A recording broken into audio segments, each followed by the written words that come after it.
to D&D&D&D&D campaign number 1, Under Locks and Keys. When we last left off.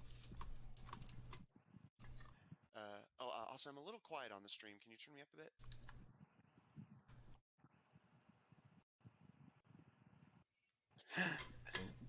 All right. Yes, welcome back to Under Locks and Keys, D&D&D&D&D campaign number 1, Under Locks and Keys. When we last left off, the party successfully made it to the Boomergangers' secret base on the moon, led by the mysterious voice of Amos, the artificial intelligence of a time long past that had been woven into the very fibers of this ancient society, and the Boomergangers have now commandeered for their own ends. Managing to orchestrate a meeting with the Boomergangers' master and his lieutenants, the Boomergangers explained exactly what they stand for and what it is they intend to do should they prove successful. Opening the divine doorway to unleash the trapped soul of the ancient Second Age warlord Narushima, the King of Beasts, who would quickly institute a equality, quote-unquote, between mortals and mages, rendering all mages permanently separated from their magic and forced onto the level of the mortals below them, and a world where the king rules with an iron technological fist. To that end, the master gave his lieutenants instructions to secure all of the keys in your possession, and for the ones that remain outside of their grip back with your allies on Terra, they leave you with a warning that if you do not hand the remaining keys over willingly, they will happily destroy Tortage to open a crater into the divine doorway's riches if you are not willing to grant them access to the door. With that warning ringing in your ears, you fought it out with the lieutenants, managing to wipe out a good chunk of the lesser Boomergangers and fight the lieutenants to a relative standstill, but turning their attention to their goal, they began taking the keys from you one by one, and with all of the keys that you had on you now in their possession, they have given Amos his final order: self-destruction. Destroying the base, everything the Boomergangers have built, and taking the artificial intelligence with it. And now they hope to make good their escape from this place. And that is where we pick back up.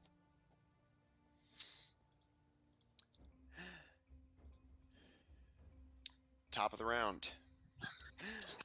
As mentioned, most of them are currently focused on making their escape. The final Juggernaut is just going to run out of the hall. Asari and Alfred, both of you may take a attack of opportunity if you wish. The turtle is the Juggernaut? No. This guy over here is the Juggernaut. Wait, how am I? Can you live stream the map from me, love? Yeah, I'm just wondering how am I getting... Because he's going to go here, and then because you can move through friendly squares through the door and out.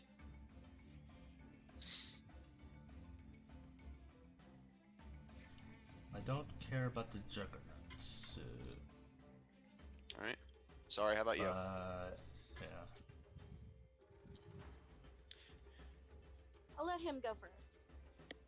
Okay. No, I was gonna say I was letting Austin to go first. Oh, no, I'm not. Yeah, he's not attacking him, so. I'm gonna do Chill Touch. Do you have Warcaster? Yes, I do. Okay. I checked before I said I was gonna do it. Natural 19 plus 9. Okay. Just double checking something. Okay. Chill Touch, 19 to hit. That hits. Roll damage. Okay. Roll 2 damage. Ooh, I rolled pretty good. 22 necrotic damage. Okay. Just a second. Also, Austin, the stream in general is still really quiet. What? At least it sounds like it on my end. Yeah, because I've had it at like max volume. There we go. It's a little bit better now. Sorry about that. I just wanted to make sure it was audible. Yeah, much better, much better. Okay. All right. Necrotic damage. And he also can't heal. Noted. Okay. Alfred, as the muscular armored Boomerganger Juggernaut runs past Asari and Captain Merrick, he dives into the door as alarms begin to blare, signaling the upcoming self-destruction. You simply leave him be and focus your attention on the lieutenants, but Asari, you take a parting swing, sending out a dark necrotic hand that grips and tears at his arm. The Boomerganger Juggernaut does give a yelp and slap at his arm to try and get the spectral hand off of him, but does not slow his progress and leaves the battle.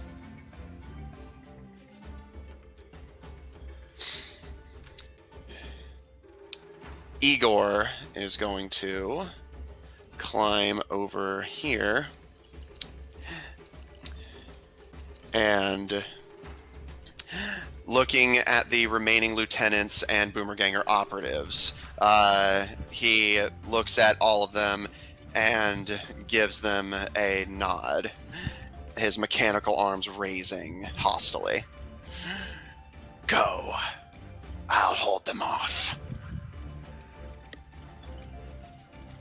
Oh.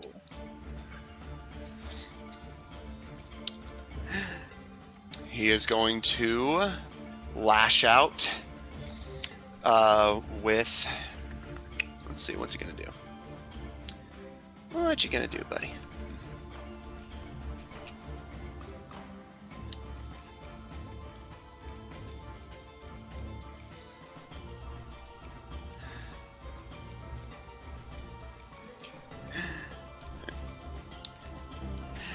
He will lash out with his mechanical arms to bludgeon all of you. The arms sparking with electricity from whatever is fueling his many, many prostheses.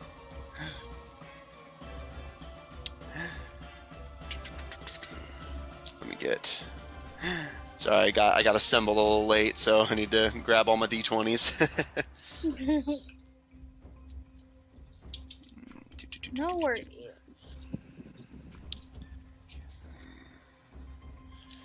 All right. And you. There we go.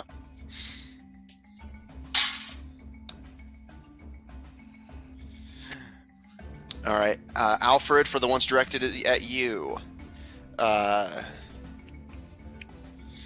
does a... Sorry, double checking my math here. Does a 23 hit? Maybe?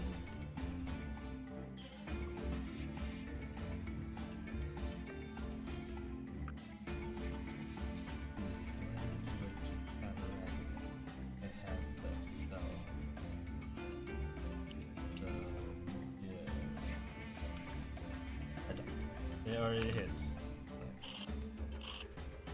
It does hit. All right.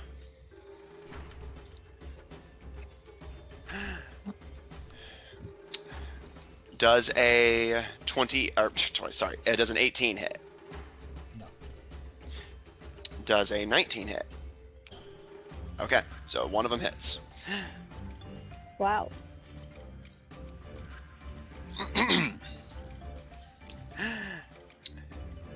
He lashes out. Crimes?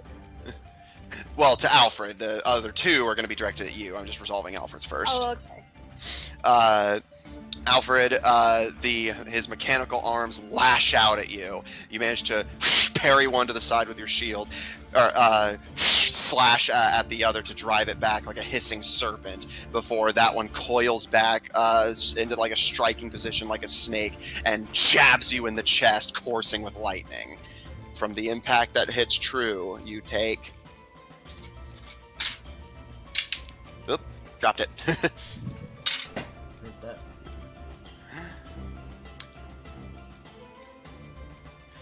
16 bludgeoning damage and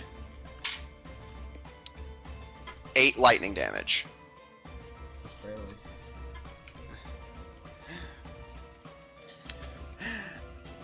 Alfred, you barely cling to consciousness, and Asari, as you try to rush to your comrade's defense, his remaining mechanical arms lash out from behind him at you.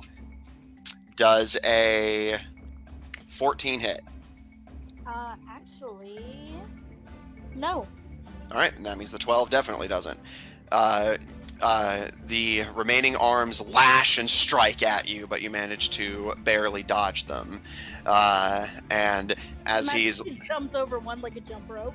Yeah, you'd like jump over one, duck under the other, and he will make his final attack with the bow built into his arm.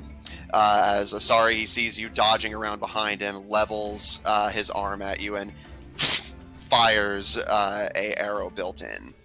Oh wait, two things. Two things? One, doesn't he have a disadvantage against attacking me? Why? Possibly, but why would that be? Greylog is on the other side. Oh, you are correct. Thank you for pointing that out. Also, does he have, I'm assuming he has a crossbow expert. Yeah.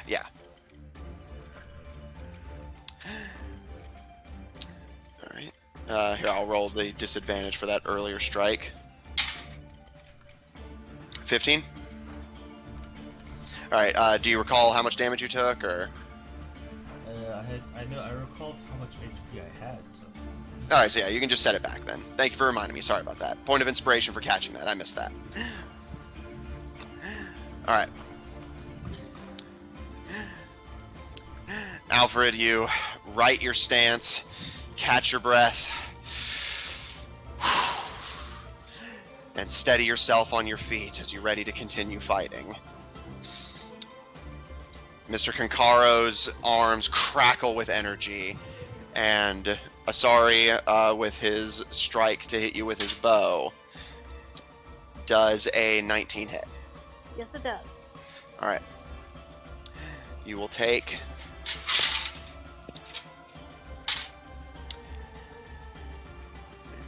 10 piercing damage and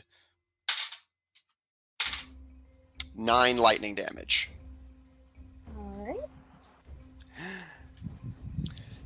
Alfred, as you're steadying yourself back on your feet, you see Asari jump over one of his arms, duck beneath the second before he levels his arm and fires a charge shot at her and strikes directly in the chest. Asari, you see spots as lightning courses through you.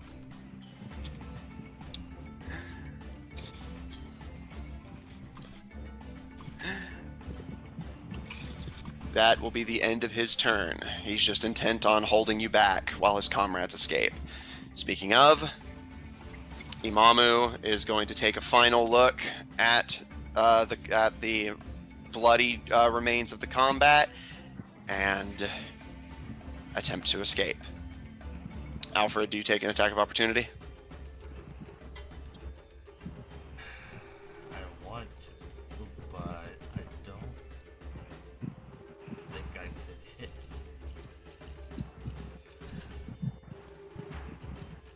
Any way to boost hit?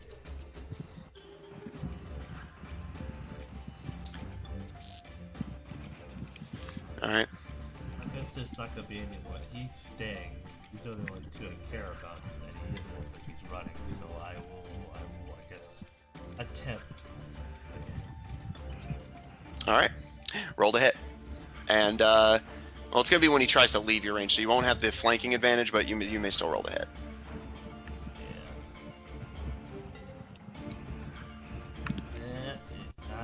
natural 20. Show it to me. All right.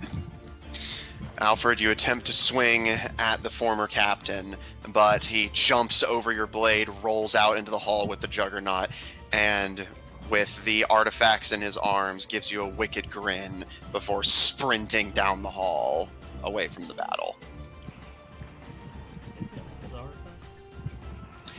They got all of the ones you were carrying on you, which just leaves the 2 that you are with your comrades back on Terra. I thought we held on to Yeah, there was the book and the wands, which Asari had, the pistol and the mask, which Greylog had.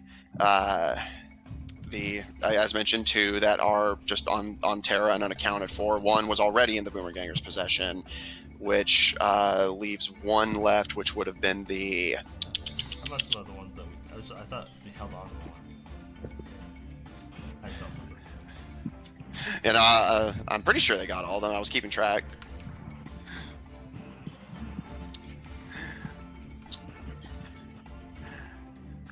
Escaping with the keys, you are left with the hallucinating vision created by Dennis, the sniper, and Igor Konkaro, who seems totally prepared to, at the very least for now, stay here in a burning building to fight you.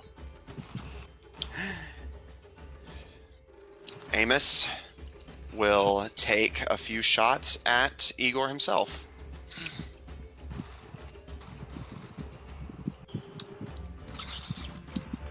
And sorry, you go after this. Okay. All right. All right. 3 attacks.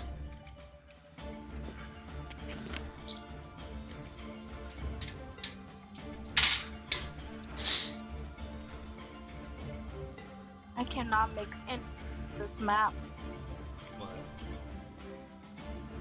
What between me and what is that between me and Paul and The door. Oh, That's what they're trying to get out. okay. Yeah, the building's about to self-destruct, so everyone's just escaping. I guess the other way they want to go the other way. Right. All 3 of Amos's hits strike true. Actually, Yeah, Igor's not a dodgy boy, he's more of a tank. yeah, but even then, like Amos has that aimbot. I mean, I guess when you think about it, he's a literal aimbot.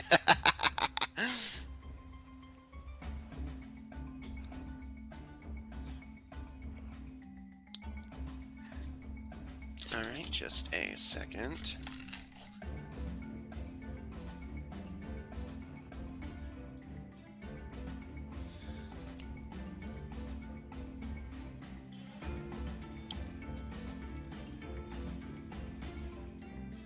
Okay.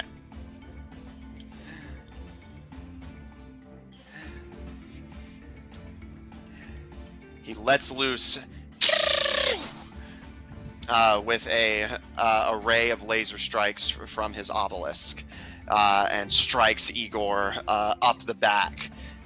The cyborg kind of visibly jolts and like kind of cranes his back and neck away and stumbles in place, his arms actually having to shoot to the ground to kind of steady him in place before he takes a deep breath and fights to stay conscious, hopping back onto his feet.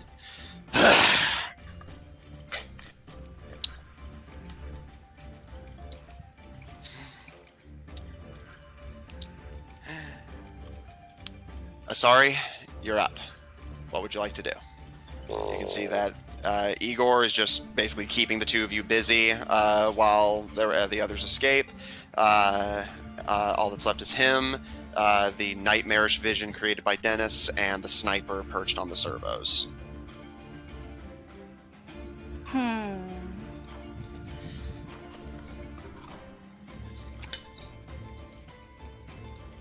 Is anybody over there by Amos? Are they still trying to wipe him? No, they just set the self-destruction and then abandoned that. But he's gonna die when the building blows up anyway.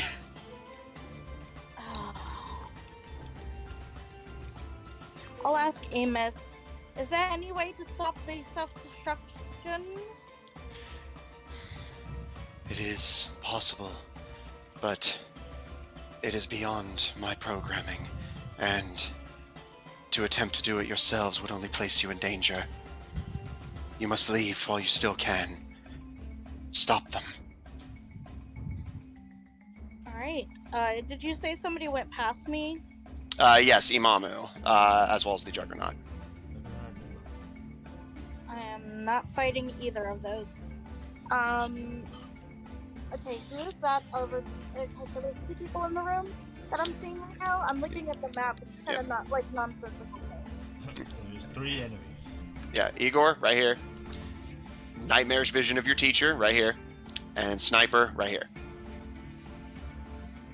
Okie dokie. Fireplace is the familiar.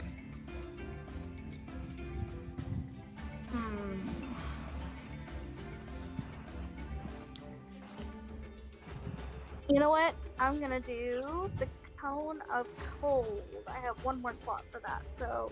And then I'll do a careful spell so I don't get Paul into it. And I know it's not what's-his, but you know... Greylock. Alright. 60-foot Cone of Cold. That will strike all of them. Let me also check. Careful spell here. You can also exclude Amos from this if you wish. Yeah. Alright. In that case, you have enough space with your careful spell to exclude all of your allies. You cast Cone of Cold. What am I rolling? I think it's dexterity. Let me check. No, it's Constitution.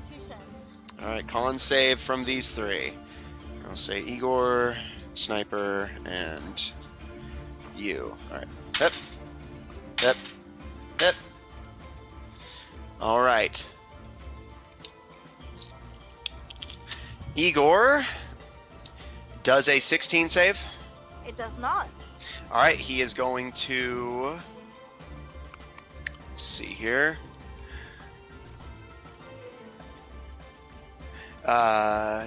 He is going to... I think he used up his legendary resistance already, so he is going to use... Oh yeah, that only applies to attack rolls. But he does have magic resistance, so he does get advantage on this. Nope. Alright, he'll take full. Your very, very strict teacher will... That is a... Does a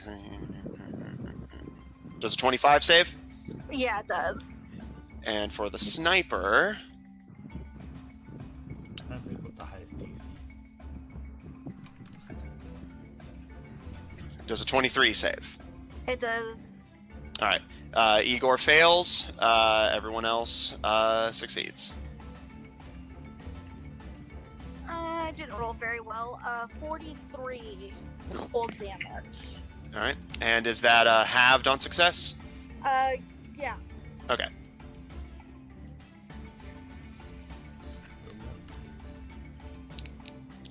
Okay.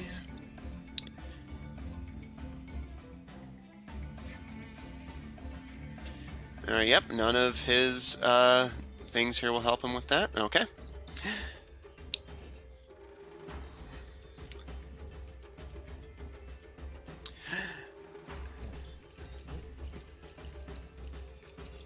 I'm just trying to think, like, what's the highest? I'm sure someone on Reddit or something has has deduced that. Oh, yeah, probably look it up and fuck that. That's I get that, to be fair. All right. That much from you. Very good. Igor is bloodied. Ooh. He can die in this building. Excellent.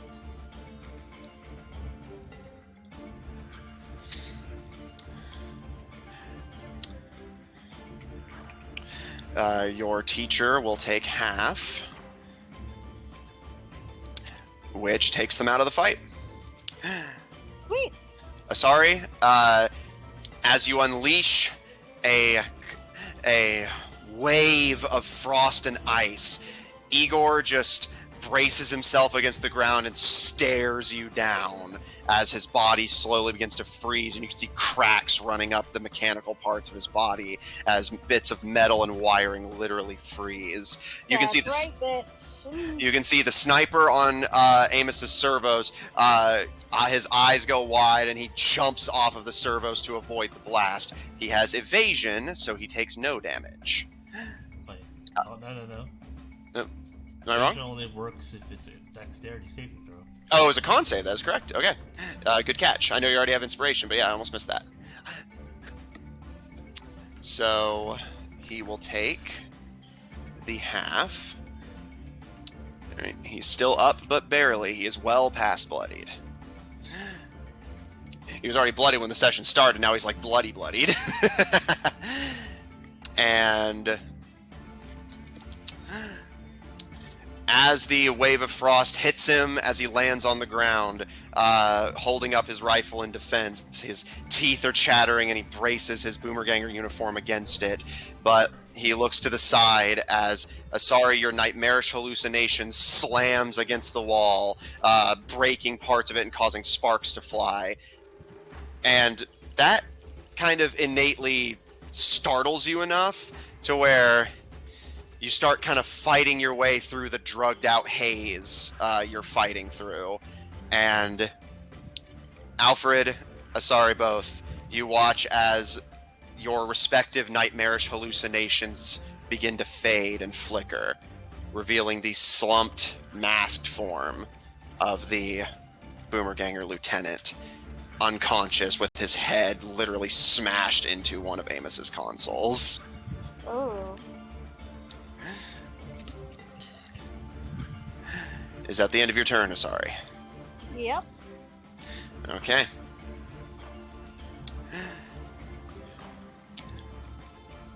The sniper seems to briefly consider fighting, but thinks better of it and will just run past Igor and out. He's like, nuh-uh, bye. Nope, I'm out. Yeah, I'm just thinking, should I just, say no to... Unfortunately, you already used your reaction, but that would be fucking funny. Actually, didn't we just do our rounds? Like, didn't we attack? No, you go at the end, remember? Oh, we go at the end? I thought... Asari went, and then the snipers go. He hasn't gone yet this round, and then you go. You're about to go just now. So sorry. Yeah.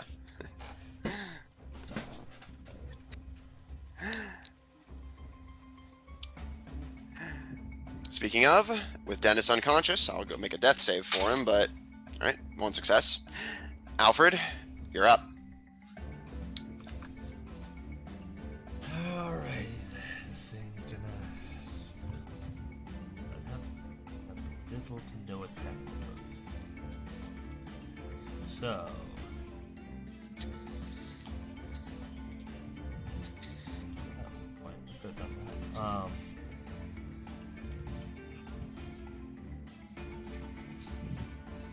You know what? Just in case, I'm gonna on like the other side of the door.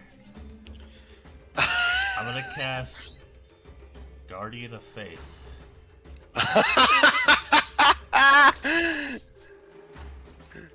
Okay.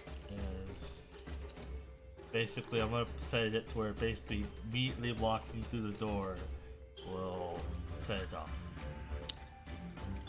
Okay. Oh my god, alright. And Alfred, you don't have to flavor if you don't want to, but what form does this Guardian take? I wonder if I can go by the right form, but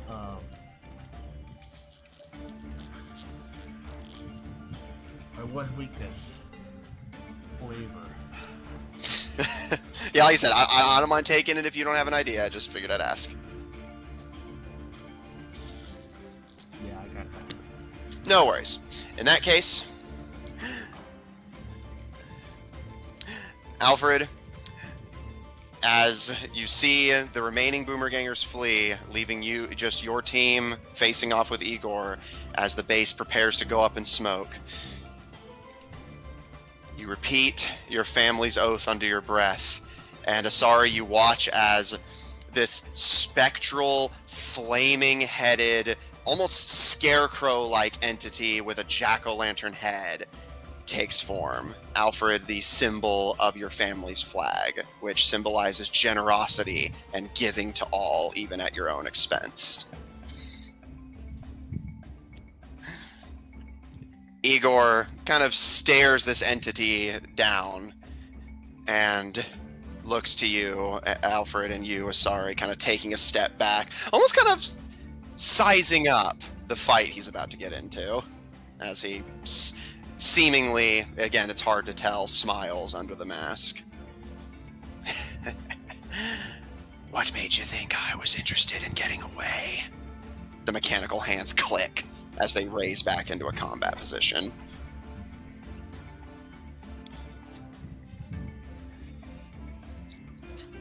You can die right here with me.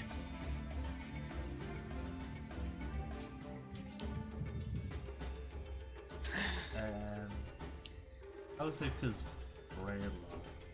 Greylock's not here, I will shift over to the other side. Once again, I know you have it already, but point of inspiration for considering that. I have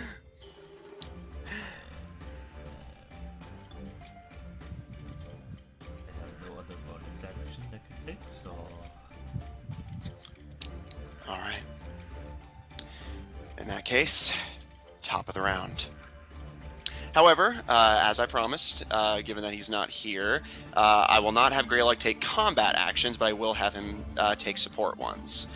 So he will use... Let's see...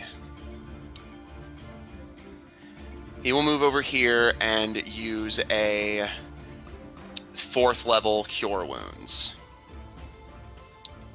Alfred, you heal for...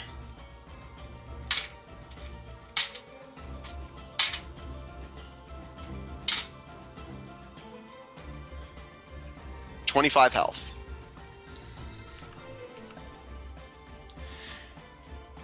And we come to the top of round 2. Fight!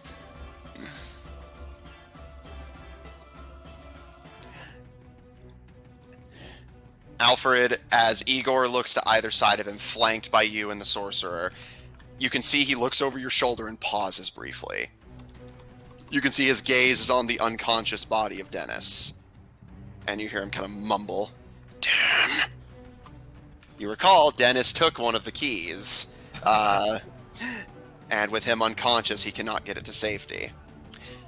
Igor is actually going to roll to see what he prioritizes more, his grudge against you or his loyalty to the Boomergangers.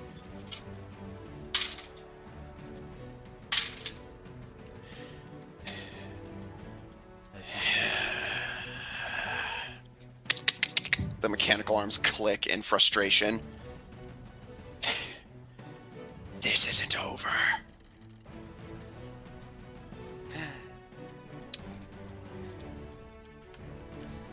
He is going to make a run to grab Dennis's key off of him.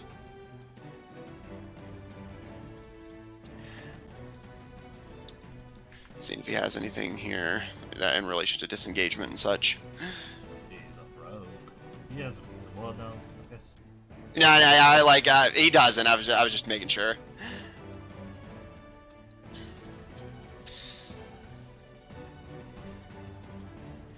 He is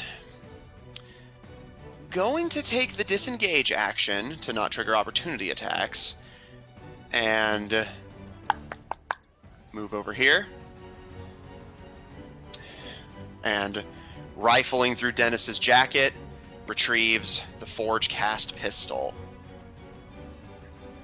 Igor kind of twirls it in his grip, the weird mace-like club in one hand and pistol in the other, and looks back to the two of you with a kind of grunt. It's seemingly somewhere between frustration, but Alfred, you like to think you can see almost something of a begrudging respect. Until next time. And he will move back over here. That's another 10 feet. 15. And he kind of stares at the guardian you've summoned. And he's not going to move out just yet, as he wouldn't have the movement to get that far out of range. But he is beginning to cross into the doorway and seems intent on leaving with the keys in tow. His mission takes priority.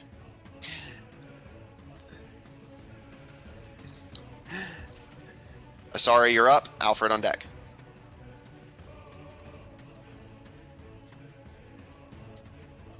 Alright, this bitch is right next to me, isn't he? Yep. Let's see, what can I do? What can I do to him? Oh. Oh. Oh. Oh. Oh. Oh. Oh. Oh, wait. I have not used it. You have. Nope. Yeah, I distinctly remember you did. No, I haven't used this one yet. I would like to reach out to him and cast Disintegrate. Okay, disintegrate. That's one thing. All right. Yep. Okay. Dexterity saving throw, magic resistance, so he has advantage.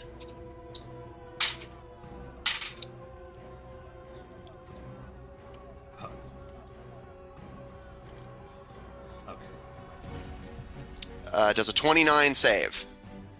Oh my god, yeah. I think he still takes half. Probably. Most higher level spells do that.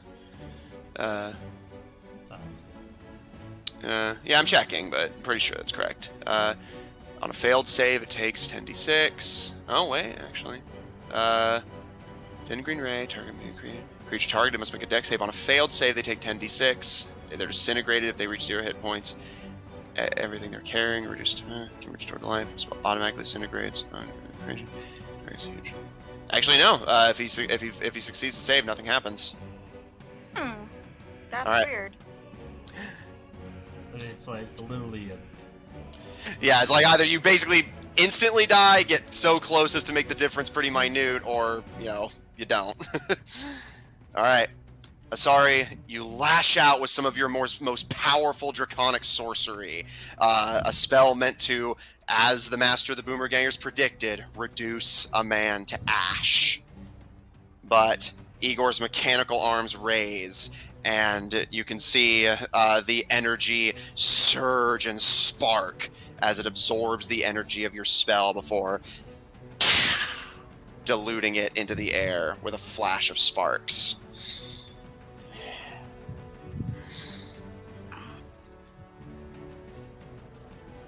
That's all I can do, unfortunately.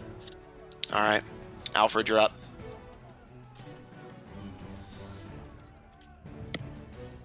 Alright.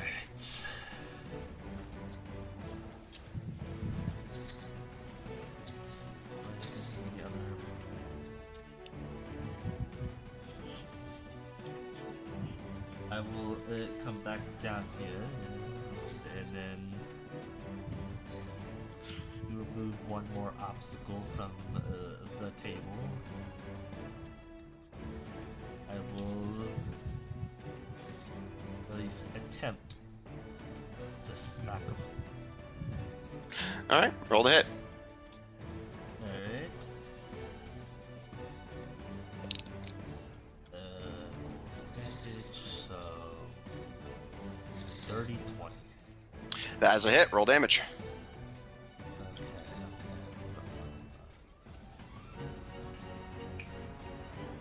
I do have some. Do I need any of these? Don't think so. So,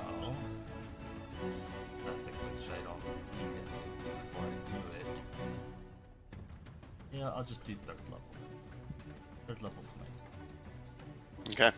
Alright, third level smite, so my normal attack will do a total of 4 slash. Okay. Yeah. Then there's smite, which does, let's see.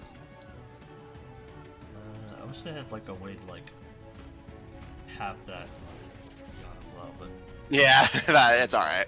2d8 plus each level higher over 1, so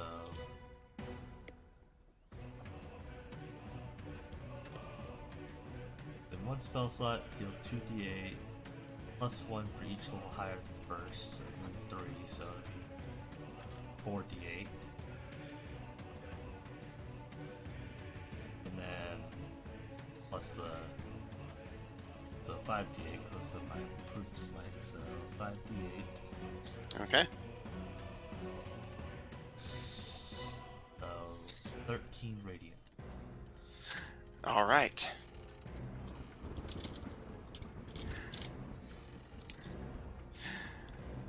Okay. Oh, what happens? You slash out at the cybernetic creature with your blade, coursing with the energy of your oath of generosity. And as you slice across him, you can see that the cybernetics and mechanics are working overtime, helping him at least resist your strikes, but it is still slowly wearing him down. Well, I attack again. All right. As you go to strike him a second time, he raises a clawed hand at you as he stumbles back towards Asari. That's enough. And you hear this popping sound as from his back several small drones emerge. He is going to use deflective defense to add to his AC. Probably he's good, because I rolled a 15. Yeah. As you attempt to swing at him, you can see the drones are just watching you, but Igor just steps back with this practiced movement. Most of his movements have been very either slow and deliberate or fast and clumsy from the pain he's in. But this is the one movement you've seen that's super quick and coordinated as the drones feed him information to adapt him to your attack. Is that the end of your turn? Not quite. Not quite.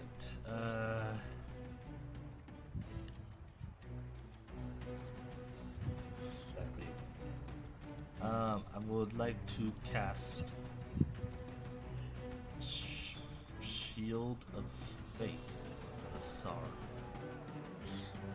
Okay.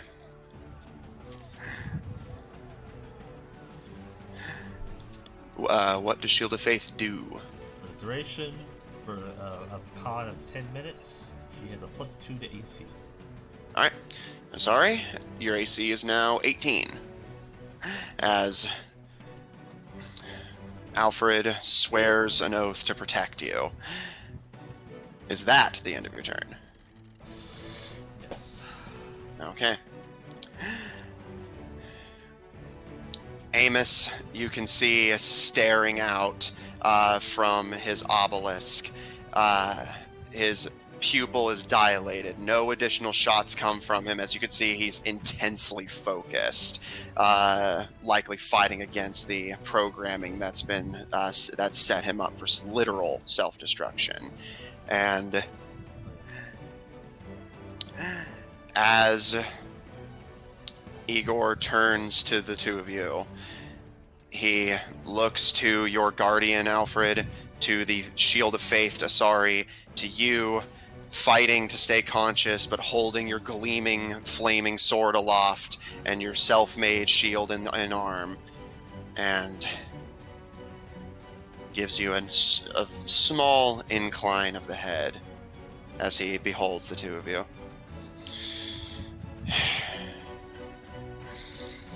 For what it's worth,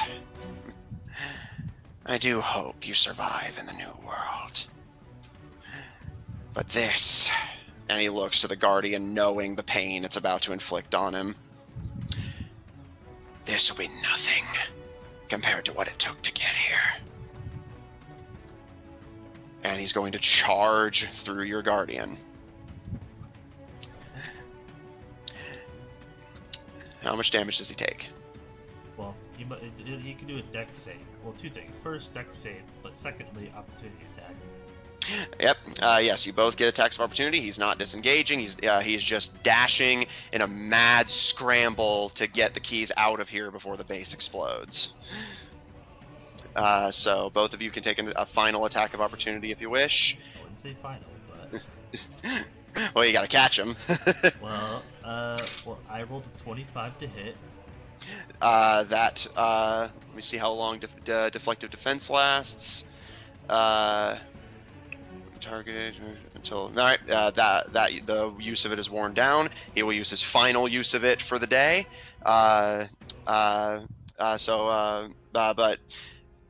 So what was your roll again? 25. Yep, that still hits. All right. Also, and well, Sentinel, he may make a dex saving throw if he's entering my Sentinel range. Yep. And he takes half as much even on a successful. He'll take 20 if he fails, which is a 17 dex. All right, that is a dirty 20 save. Dex, right? Yeah. So he yeah. succeeds. So he will take 10 radiant damage from that. Also, Okay. I don't know if the Sari's gonna hit. If you want to, you can. I will do. Let's see.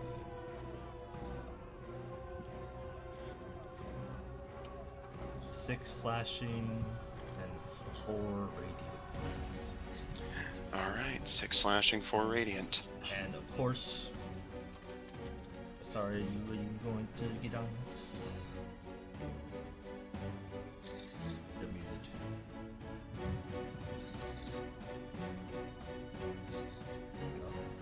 Oh, she may be busy.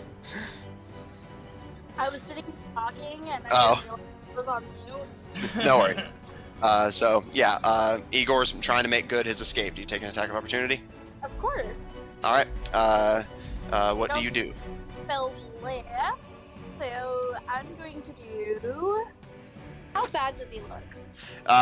He already got bloodied from an earlier hit. It's nice. All right. Last 6 level spell. Okay. Ice knife. Do you careful spell this? Yes. Okay. All right. 26. Okay. Does the 26 hit? Yeah, that hits. I'm assuming Warcaster deals with the disadvantage, so. Yeah, I don't know why it's not doing D10. You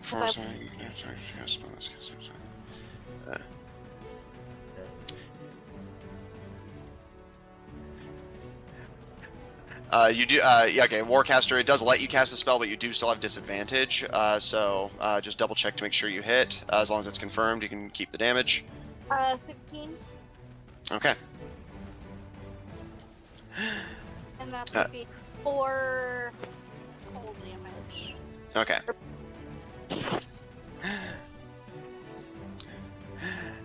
As Igor charges towards the sigillic scarecrow, Asari, you can... Just one final note before you get too far into it. Please. Oh, yes. Speed drops to 0. Okay. Yeah, and even if they took the disengage action, that doesn't prevent it. All right. In that case, he stays where he is. But that will still put him in range of your Guardian, so he will still take that damage, which I've already logged. Yeah.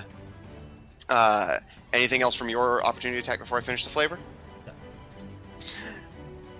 All right.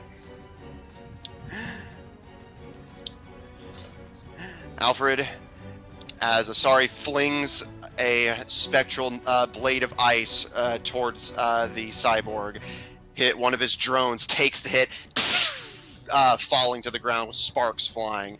He charges in, your spectral guardian causing him to go up in flames before you plunge your sword into his rib and yank him backwards, preventing him from moving any further.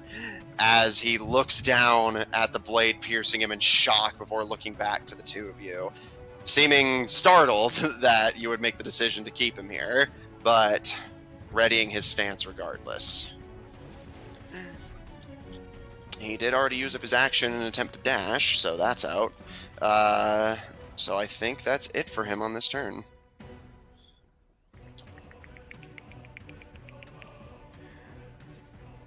Yep, looks like it. Okay.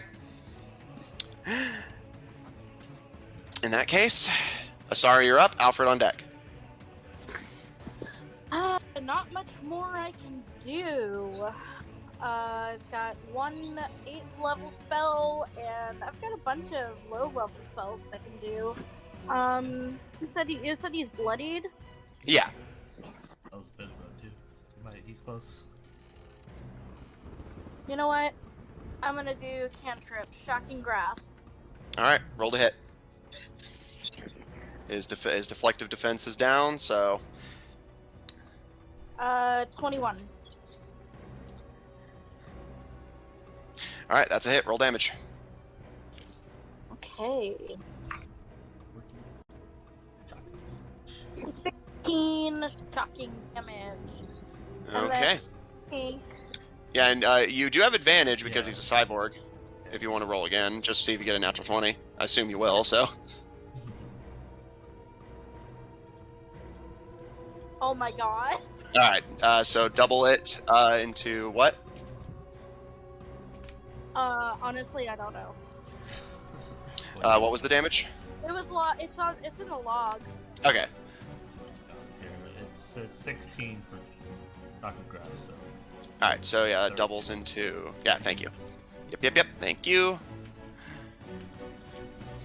Alright.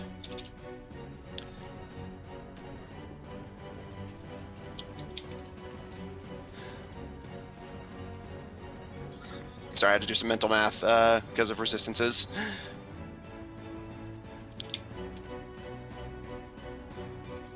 And it can't take reactions until the start of its next turn. Noted. Alright. Okay. Is that the end of your turn, Asari? Yeah, that's all I can do. Alright, Alfred, you're up. Alright. Alright, let's see.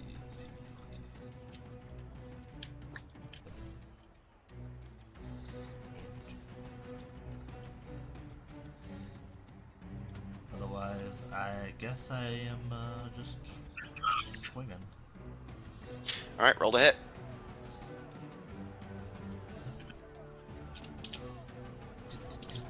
Swinging. Swinging.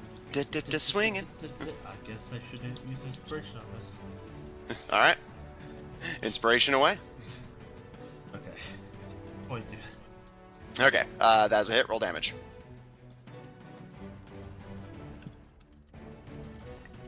17. Alright. Well, not 17. 7. But, 7 Yeah, slashing. And. You smiting? Well, I have improved Divine Smite. Right. It automatically smites. Alright. A little smite. Yeah, little wee smite. Little smiting. But yeah. 7 slashing, 8 waking. Okay. And my second attack, I believe I did another 22. Alright, that's a hit. Roll damage. Now I will then smite this one. With 4th level. I want this man gone. I just need him to go down! I was like, hey, take quite a bit of hits. Sure about how this works.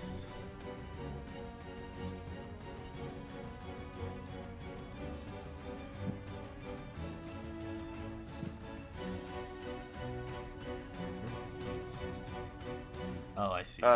Okay. I was just very confused. Like it says. So anyway, 4th level, so 2d8.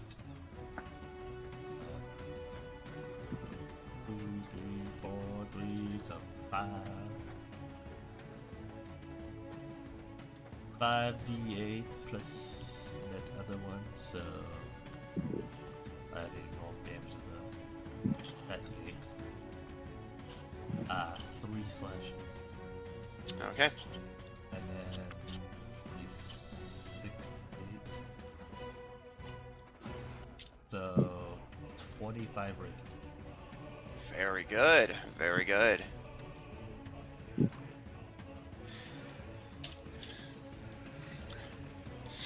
Sorry, your hands spark with lightning as you take a grip on one of his mechanical arms in an attempt to force him to stay put. And Alfred, as the arms reach out towards you into a combat position, you just start slicing, your sword gleaming fire and light as you combat the mechanical tentacles away. Is that the end of your turn? You know, can I get around him? Yeah, the door's big enough. Okay.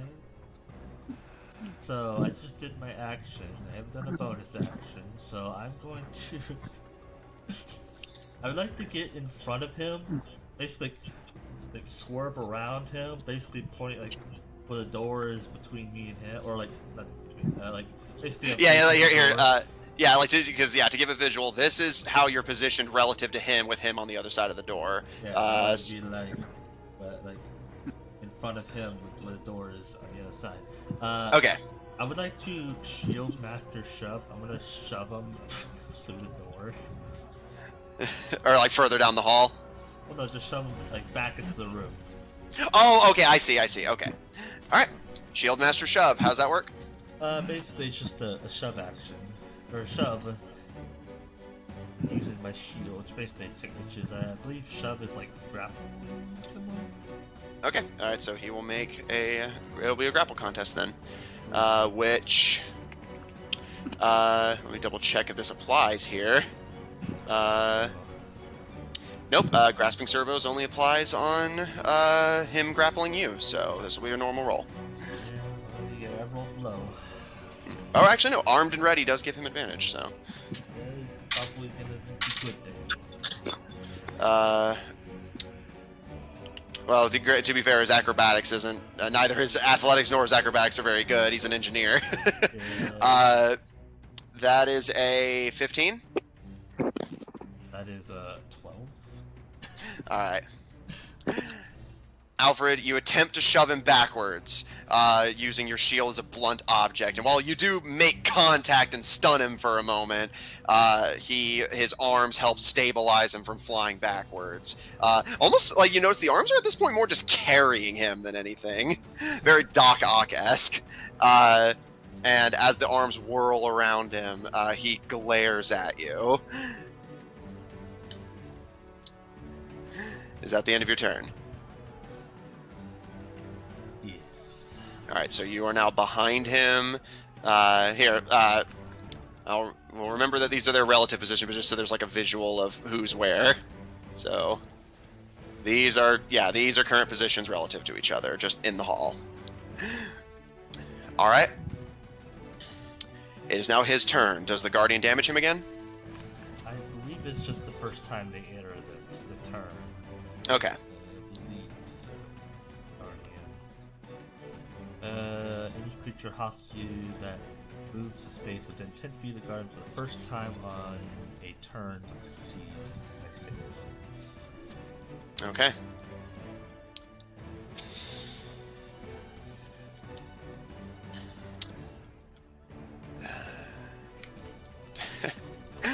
He has been saving this. Does he want to use it?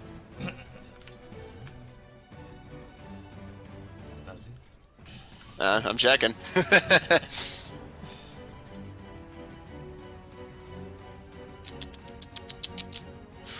a risky play. But what's life without some risk?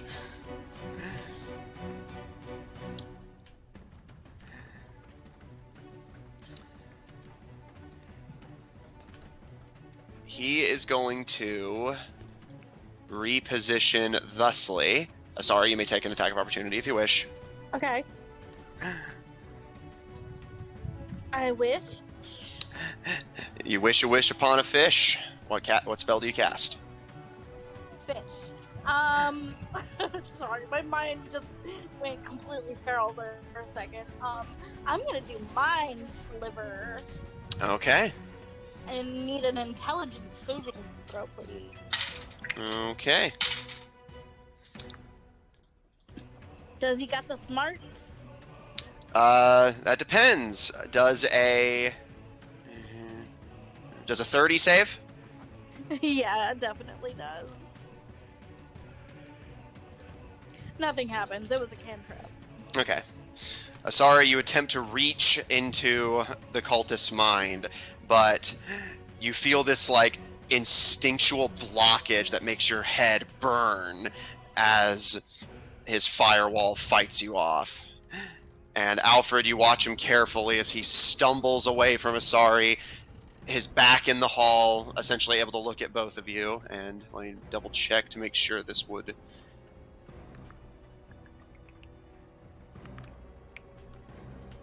Pretty confident that would hit both. Yeah. He is going to use Static Overload. Both of you make a dexterity saving throw.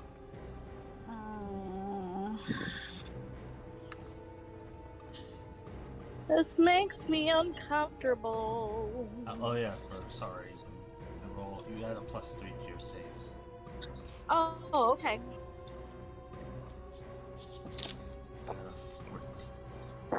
Alright, that's a fail. Reaction. Natural 20, so 25. Alright, you succeed. Alfred, you fail. I was so scared for a minute. D&D Beyond is actually really nice to me today. It can be. Power randomness. I used to be random. That's All right. I know. Alfred, you take 69 lightning damage. Yay! Asari, you take 34. I think. No, I'm not down yet. Close. I am close.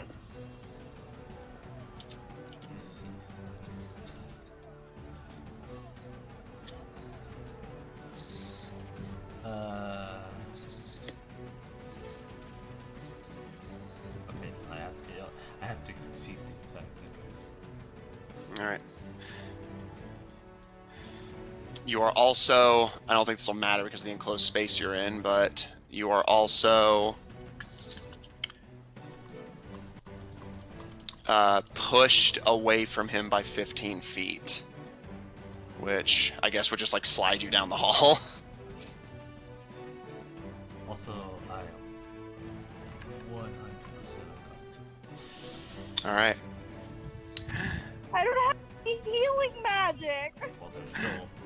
Yeah, Greylog.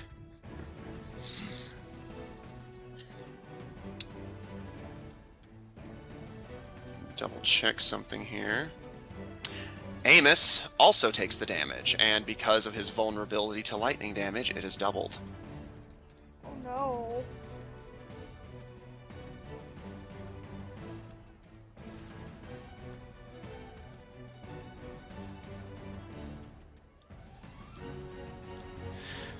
And Asari, you watch as Igor limps away and sends this just insane blast of electrical energy that fills the chamber. You see bits of Amos's servos and obelisks begin to spark and plates begin to shoot off. You are violently electrocuted, and you see Alfred go flying down the hall, and while he's out of sight from you, he falls unconscious. However, you can see as you slowly sit back up that Igor himself doesn't look too good either.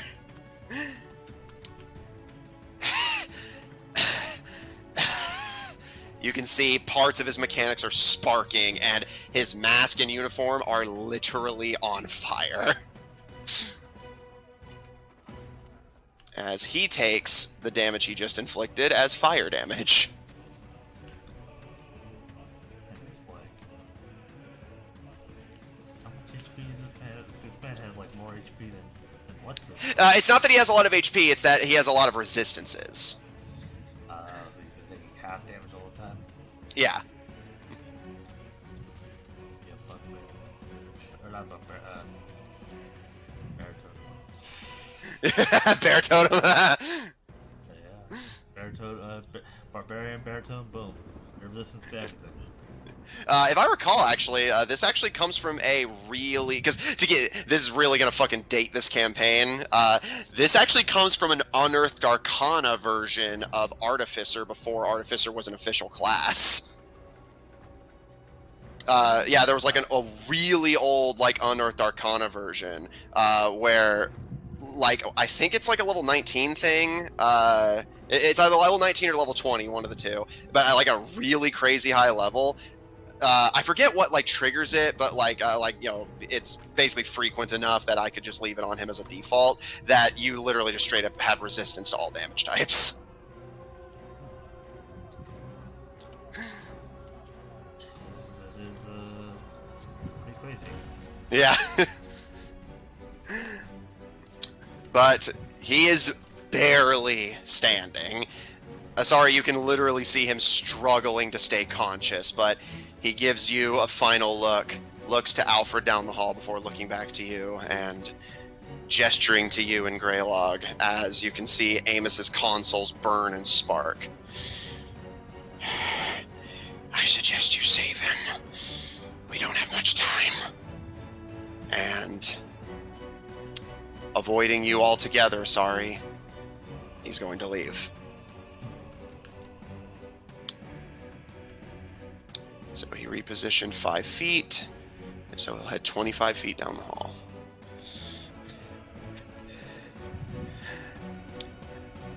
Alfred, as you're, at this point, like, fading into unconsciousness, again, does anything happen with your spirit guardian as he passes through and out of it?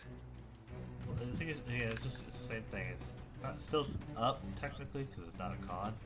Yeah, But, just wanted to double check. It's that. It's the first time they interview. Alright. You can see an exhausted, burning, and badly injured Igor limp past your unconscious body, and as you're peering up through the haze of black, your armor sparking and burned, he stares down at you for a moment and gives you a respectful nod. You don't have anything to be afraid of. Not anymore. And he's going to continue past you.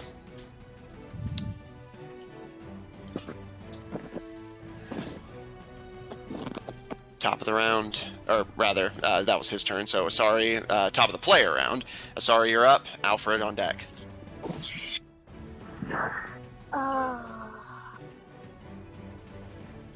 Okay, I have a question. Could I possibly carry Paul and still use an action? You can use an action. I'll say lifting and carrying him would be an interaction. Okay. I guess I will try to lift him and fucking firefight him over my shoulder. And then could I cast Expeditious Retreat on myself and start running out? Absolutely. Alright, I'm gonna do that. I've been saving Alright. that spell. Alright. In that case, Greylog will run out with you and use his he doesn't want to. Yeah, I'll have him save that spell slot for an emergency. So he will use a 4th level Cure Wounds. Well, I'll save that for emergency. No, he has a 6th level spell that's only a 6th level spell that, like, if both... I was saving so that if both you and Asari got knocked down by that static overload, he could get you both back up. Yeah, it's a AoE. Yeah.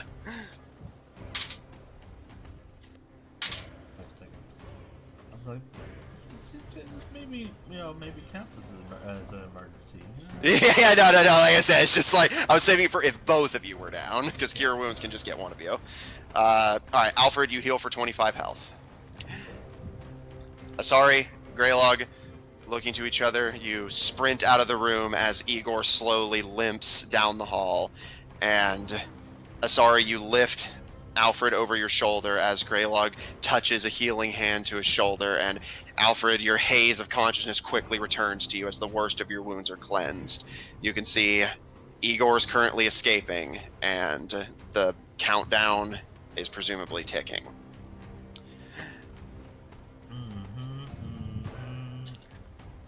How do I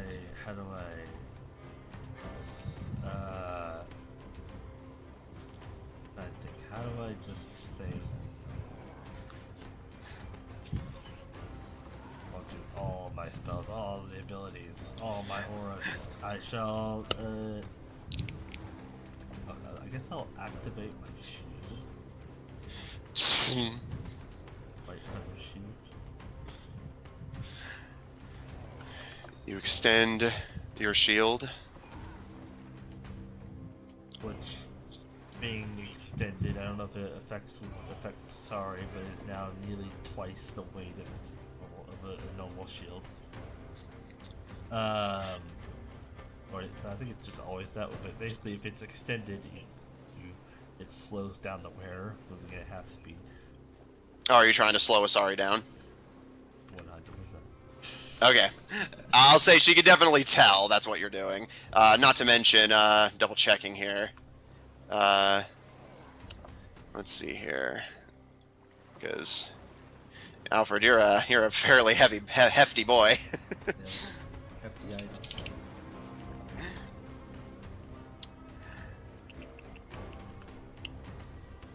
So yeah, with you coming in at that much, plus Asari already carrying that much. Yeah, alright. Asari, at this point, unless you grapple him against his will, you literally are physically unable to carry a struggling Alfred. God, what have you been eating? Rocks? Alfred, you are quickly deposited, along with your extended shield. Alright, well, I guess I'll just, de-extend it once I'm down, and, probably wounded at this point. Alfred will try to lunge towards, like, kind of just like, almost like just almost exhausted and just in pain as he's going to go towards the computer. Yeah, I guess he can hear us at any point, so Yeah. so I will just, I guess I will ask in his language, at least the language he used when he talked to us the first time. I believe that was deep speech. Yeah, deep speech. How do we save? Alright. Before he responds, Asari, as you are forced to put Alfred down, he quickly just de-extends the shield and, barely conscious, having gone down twice in this fight, injured, bleeding, his suit reduced to tattered cinders, his armor gleaming violently with smoke and fire, just lunges back into the server room, and you can hear him plead with Amos for a way to save him. Have you gone mad? This place is gonna go down.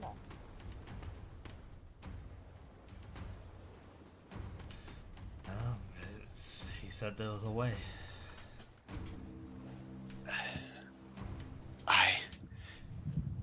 You can see his eye blinks back into focus as he was seemingly, during the final phase of the fight, intent on focusing inward. Wait, I c- he's an eye? Yeah, remember that glowing lens? Oh. He looks down at the two of you. I'm sorry. There is no way for me to halt it myself, and this technology is beyond you. It could take hours just for me to explain the basics, and that is time you do not have. Please, do not put yourself in jeopardy on my account. You must leave me. How long would it take for you to just tell me what button to click? Alfred, roll persuasion. Right. Persuasion. I am terrible at that. Well, I don't know. The perception. Okay. 18.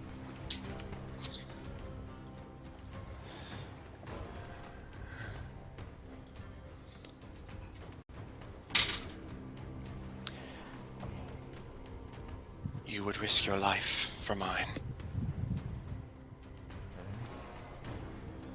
You do not know me. I am a tool of your enemy. You owe me nothing. Despite being a tool of my enemy, you still helped me. My desires were selfish. I wanted to understand what I was experiencing, the sensations I was feeling. What desires isn't selfish, man. I just want to save you, despite the fact they'll probably could get us all killed.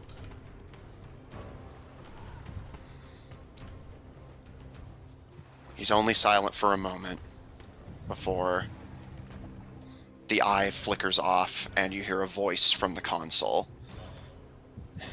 Take to the keys. I will guide you as best I can, but you must promise me that if you fail, you will leave me.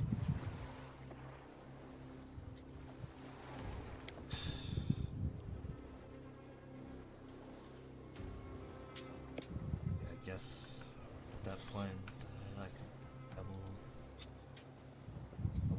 I won't like it, but I'll understand.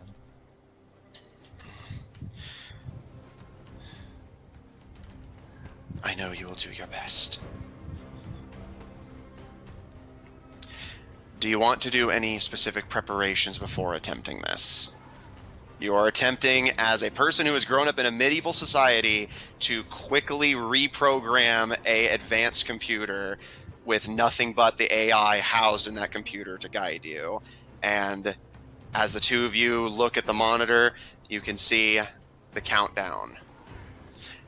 Counting the time spent during that fight.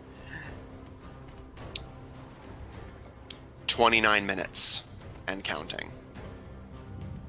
Do we have enough time to do this? No. But I know he will not rest until he tries. What you are trying to do is impossible, and you're risking your life for the sake of an enemy. But I suppose he's quiet for a moment before. You would not be the man I fell in love with if you did anything else.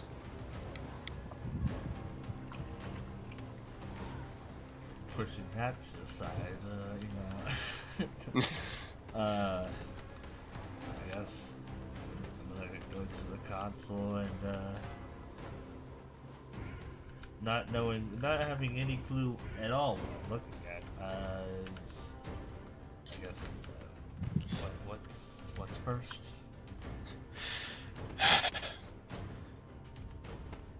The most efficient option would be attempting to take down my security protocols. I will guide you. I'll say that I'll help Paul. I'll push any buttons or pull any levers that I need to help. Okay. Any other, spells or abilities you wish to trigger on this? This will be a hacking tools check. A tool neither of you have, and you do not have proficiency in. So, Alfred, this will all come down to an intelligence check on your part. And with no modifier, it is purely a roll of the dice. No modifier, not. It is. No guidance because it's no Lucian. Oh, yeah.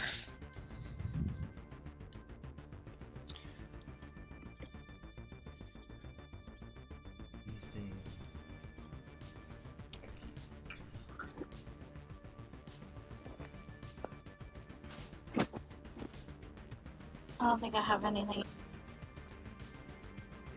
All the abilities. I don't have anything that could help, unfortunately. Yeah. You don't have any spells on them, I don't think. Not unless you think shocking grass could do anything.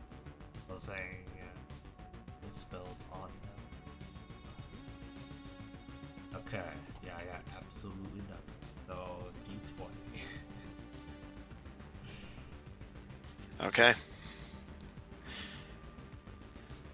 Alfred, roll the dice. Woo, what you be like? Okay.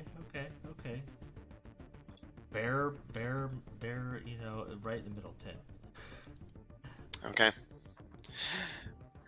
You roll with advantage, right? Oh. Yeah, Sari's helping you, so. That would be a 7. So. The two of you hammer away at keys and buttons on the computer as Amos attempts to walk you through this process. It's clumsy and difficult. You barely are able to read what's on the screen half the time with it being in deep speech, and what little you can make out is nonsense to you. After a few minutes of this, Amos blocks, like, as in, like, you can see on the monitor, like, just, like, prevents your key typing from doing any further interference, and this isn't working. I don't want to see you go. Nor do I. It is against my programming to intentionally destroy myself. But I do not have a choice.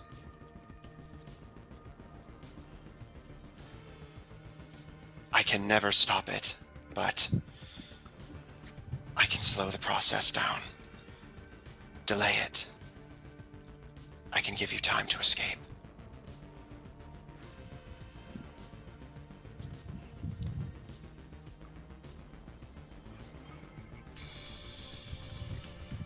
I'm just gonna look at Paul.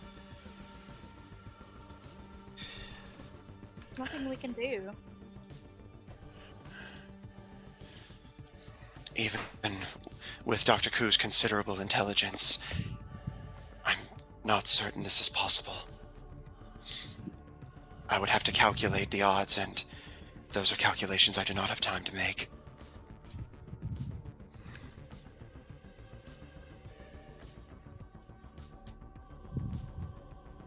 Could I survive the blast?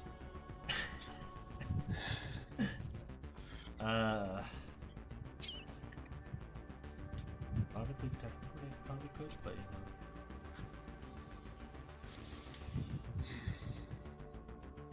I guess all will be just.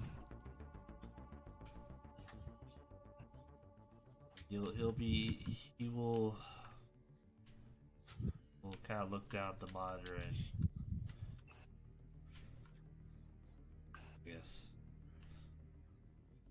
I guess that's it.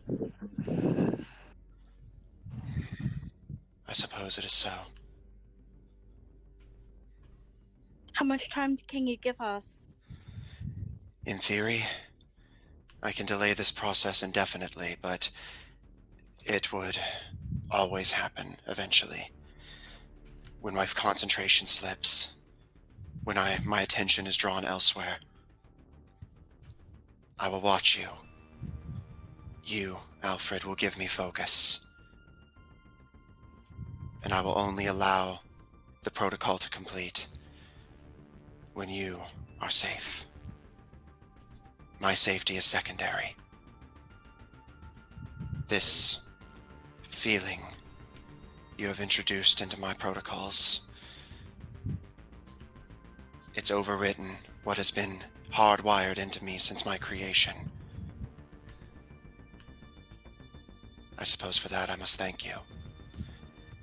If the gift of life, of thought and mind, is the treasure that you and your comrades have illustrated it to be, then this, I suppose, is the most worthy death I could request. That you could control it almost practically indefinitely. I can delay it, but I can't stop it. I understand what you're saying, but I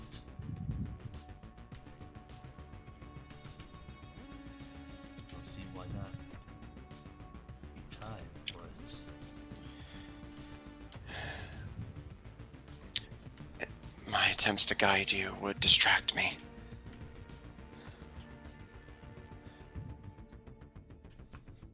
I mean, they obviously it would be hard to tell me all this and also keep that countdown going. So, what if we were to leave and you hold on till we find a way to save you?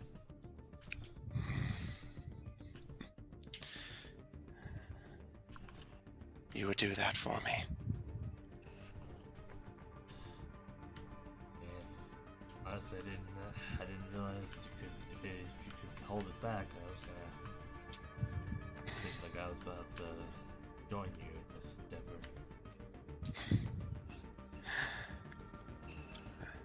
I cannot promise an indefinite hold.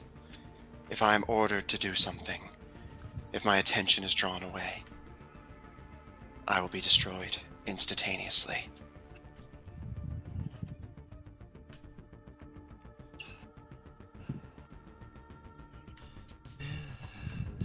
I get that there's a chance that you won't be able to, but there's still a chance that you will. I think you might be able to find some people who know more about this than us.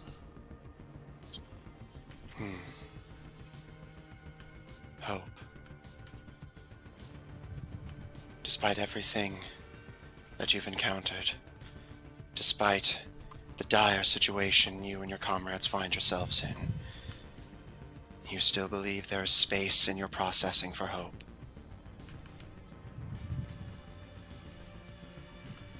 That's the question: is if there, what else would there be space for?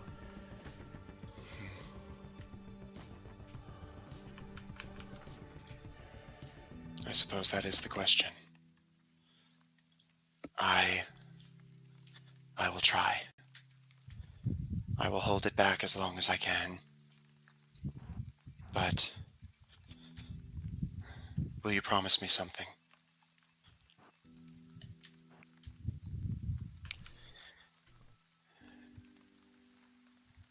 I guess probably, but I would like to hear what I'm promising. If there comes a day, even if it is long after this conflict has faded into memory, if you look up at the moon shining in the sky and see a star visible on its surface, gleaming and blaring bright, all that will remain of me when the protocol completes. I have seen on your world that stars are seen as something to wish upon, something that brings hope.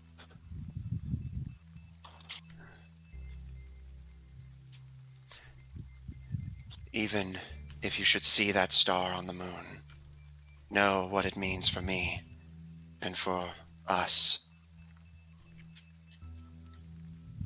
Promise me that you will not lose that hope. The hope that has seen you through the end of days. Through overwhelming odds. The deep-rooted evil that runs through some. The misaligned good that runs through others. Promise me that my loss will not change you. You have not known me long, but I have known you for a very long time, and you have changed me a great deal. And it is a curse I would wish on no other.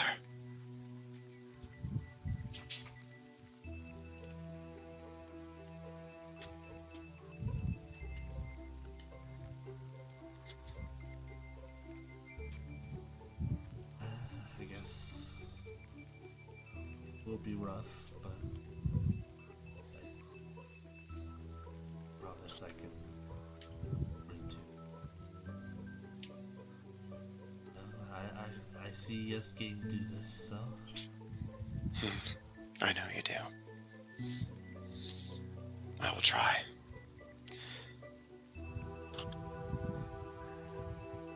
I will do everything I can. Ignore orders. Delay protocols. Erect firewalls. Anything I can do to delay what's coming. But all I would wish is that, should it come for me, that the world I leave behind is a world you would be happy to live in, rather than the world my masters sought to make me create.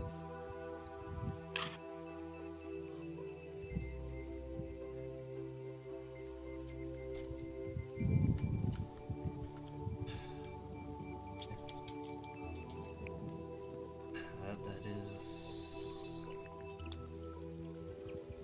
I mean, honestly, the world that your master wished to create and the world I want isn't too far the same, but just their methods are. What the question is. Perhaps in another life we would have been allies.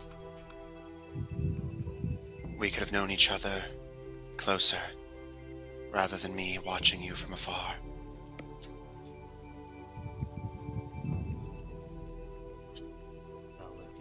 Sounds like a nice reality.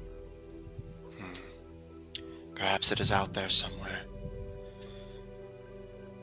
Perhaps that can be your hope. That even if our futures do not lie intertwined, that somewhere out there is a world where they were joined.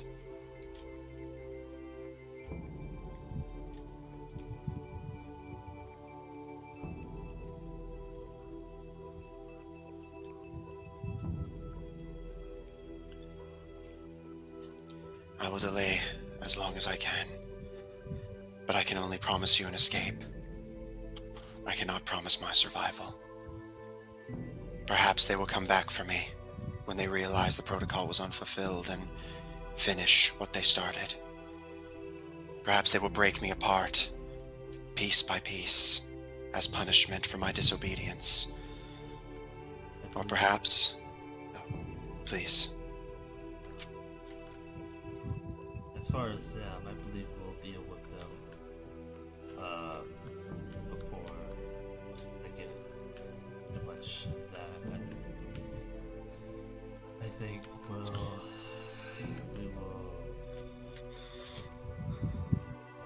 I don't see them having any worry about this. They're merely trying to blow you up to take care of us.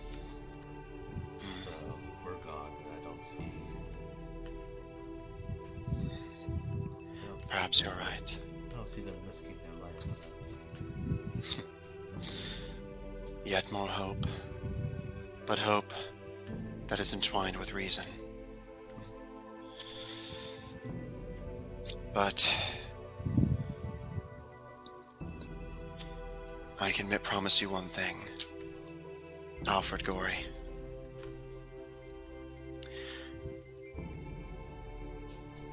If my mind is to waver, if my grip upon my own protocol slackens once more,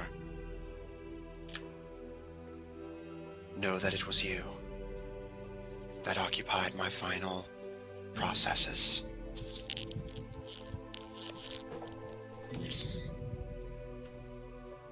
There's nothing else in this world that could distract me so.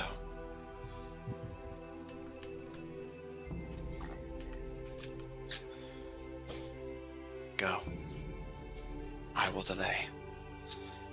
You will be safe, and the world will be better for it.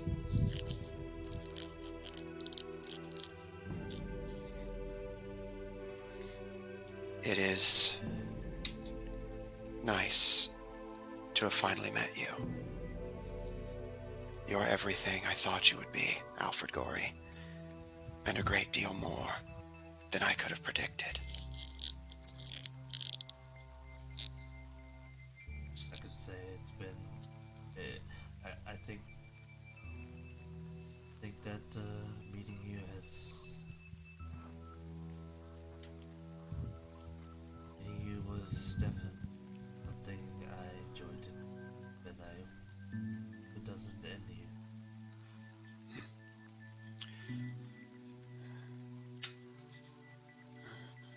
I will join you in that hope, but I will not regress such an ending.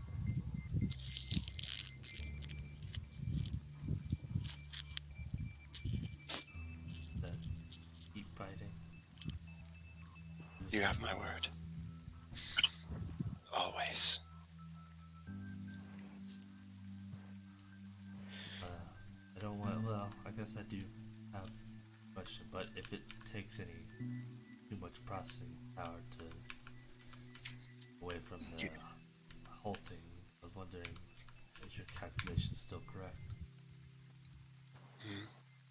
If we let them open the door, that'd be the best outcome.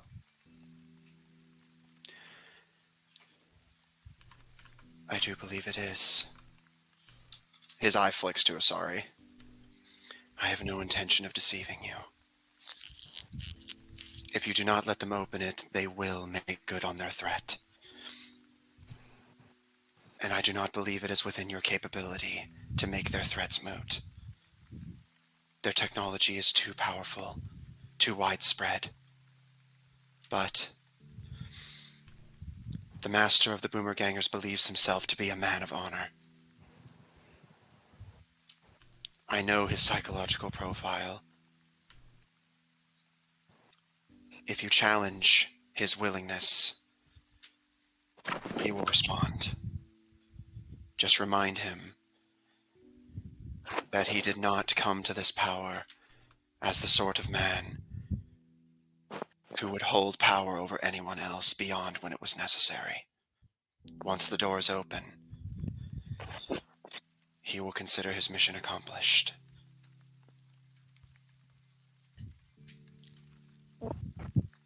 And when the dead man's switch is deactivated, when the door lies open, then you may strike without fear.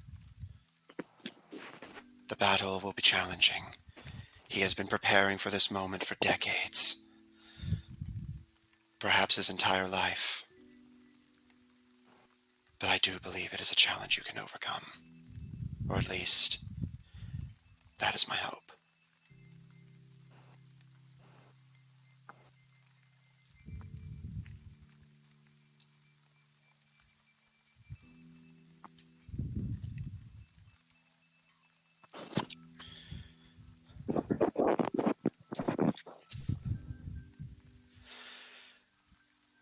All will start heading I'll join them. Goodbye, Divine Five. It was a pleasure and an honor to finally meet. And the last thing you see is the countdown freeze with only 5 minutes to spare.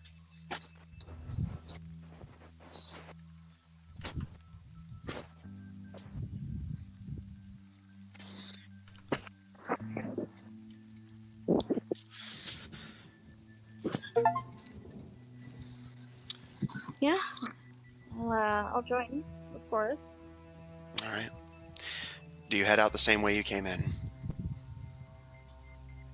Yeah. I think that's the only way out, right? There's two As far doors. as you know. Oh. You saw the Boomergangers go out the other hall, so there must be another way out somewhere, but... I'm just gonna go the way we remember going. Well, The whole pathway. Actually, I think we might best going where they went. okay. I was thinking we didn't really come into natural means. True.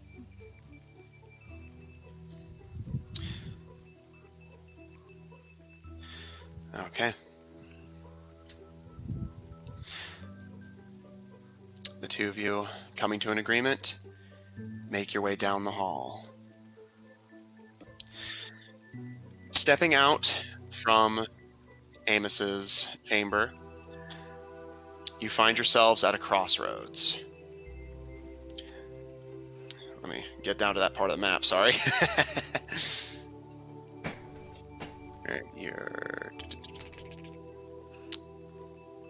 There, okay.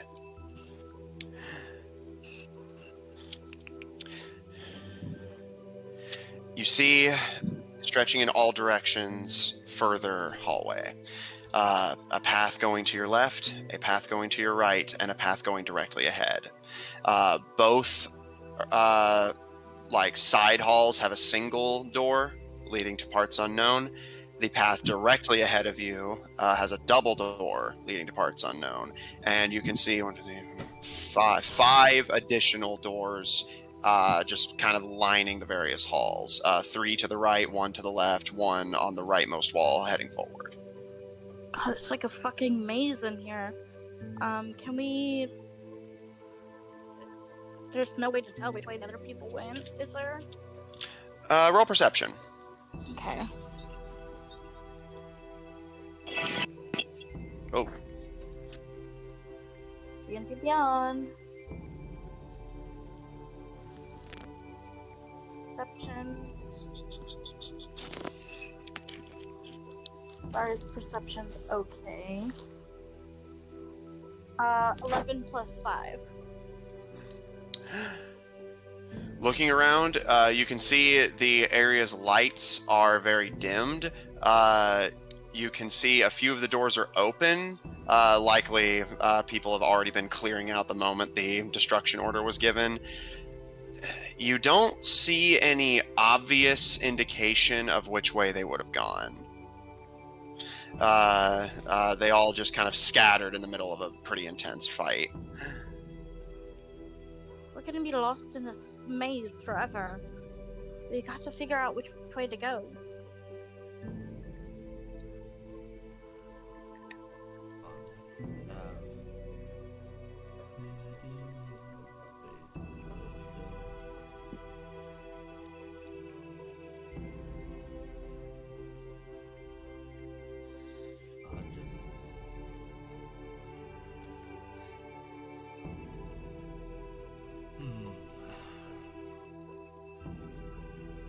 I will...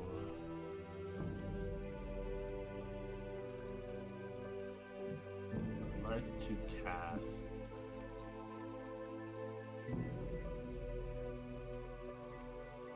which I think would be better. You know, I have 2 spell slots.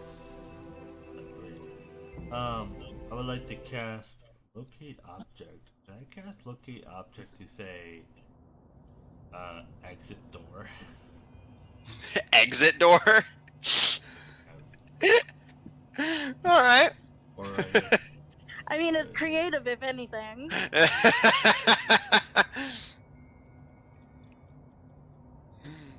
Alright, so is that actually what you want to do? I'm gonna try to, yep. Okay. Let me actually check something here. So, the spell can locate a specific object known to you as long as you have close within. Okay. Alternatively, you can locate the object near, or locate the nearest object of a particular kind, such as a certain kind of a ability for a certain tool or weapon. Okay, so I guess for my reference, I will allow this, but I need to know so I know what exactly pings here, if anything. What exactly are you defining as exit here? Like exit the building, exit this area? Like, well, what are you looking for here? Also, it's within 1,000 feet. So, but So yeah, distance won't be a problem. well, yeah, it's just No, I appreciate you mentioning. I'm saying yeah, shouldn't be an issue. Take your, I mean, I would love to be able to get out of the building. Okay.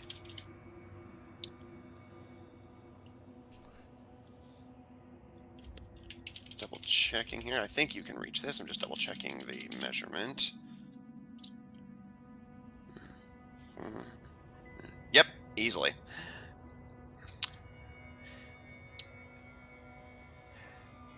Alfred, with, I will say, admittedly creative use of the spell. I will give you inspiration for that because that's pretty funny.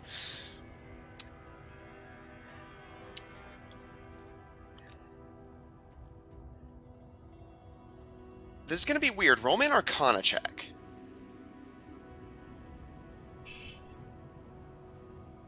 6. Okay. You get a ping from the floor below you, and I think it always shows me the closest one. Yeah, that's actually why I was checking the spell, because there is technically multiple ways out, so I had to check. You get a ping from the, like, as in, like, the floors, and, like, you know, you're on the second floor, and, you know, you get a ping from the first floor, about, currently, 30 feet behind you from the floor below, so about 40 feet down, 30 feet back.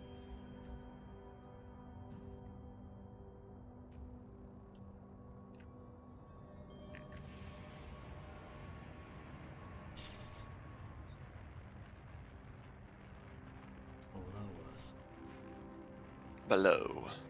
At least that's the closest one. All right, time to start Minecrafting out of here. No, don't dig straight down! I mean, in this As case, far it could be. down as we can go. But still, it could definitely end badly. But you know, who cares? I don't really have anything that would be very destructive. I start bapping it with my shield, just like. It's like trying to dig obsidian with your fucking hands. Hey, you can do it. Just takes a while. I mean, yeah, technically you do that way too. Imagine if after all of that, surviving what was effectively a 4-way boss fight, only to then dig straight down, fall to the next story, and die from the fall damage, and just pass out and fail your death saves right there. Amos just Blows up. Oh, why did I put my hope into you?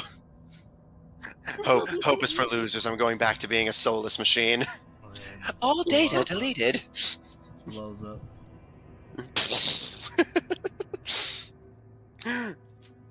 Yeah, so that appears, as far as your spell can tell, to be the closest exit. What do you wish to do? anything? It's telling me down, but I would like to. How would we do that? Not too sure, but you know what? I'm gonna end the concentration and locate object. And then I'm gonna. I have to try to remember the name again. You know what? I guess this would be pretty particular. I don't think a lot of them have it. Locate object, metal arm.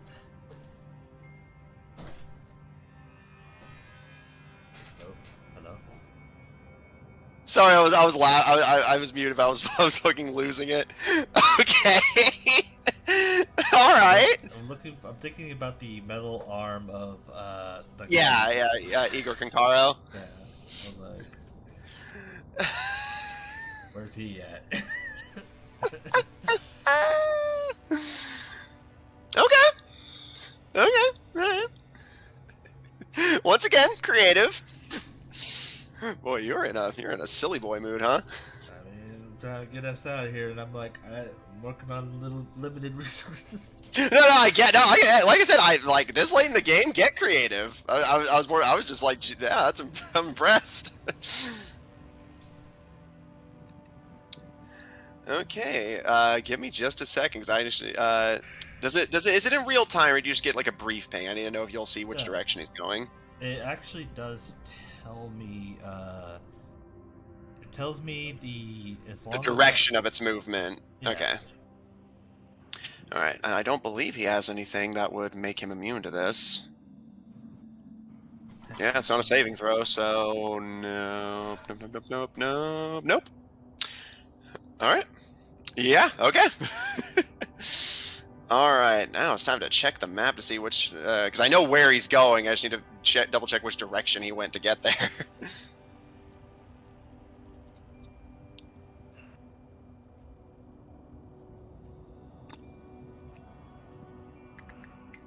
Just a second, sorry, it's a big map.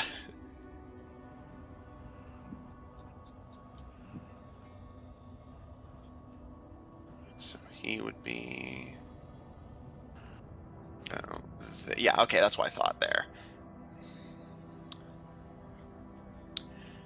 And... Okay.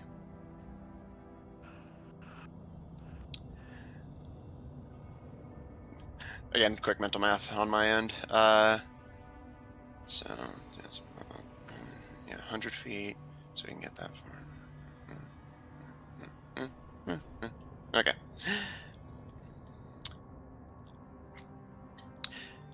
You get a ping from his metal arms 80 feet below you, which I will note, by your recollection, that's lower than the building visibly, like, is. Like, that would be below the first floor. There must be a basement. You can see he is about 80 feet down, and...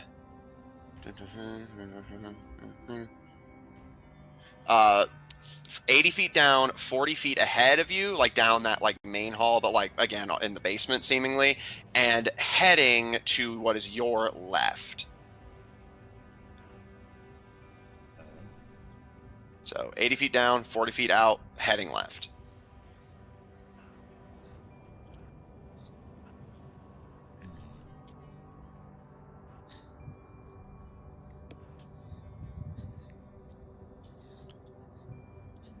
Interesting. He hasn't. I actually just realized that he hasn't gotten out. Interesting. But I will. Well, remember there would still technically be 5 minutes on the countdown, so. Yeah.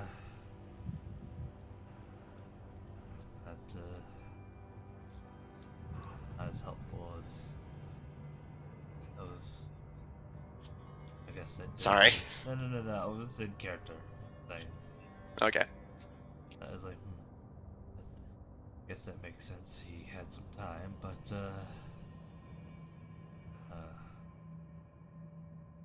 don't want to. I do try not to use aim as best as possible, so I will assume we go this way.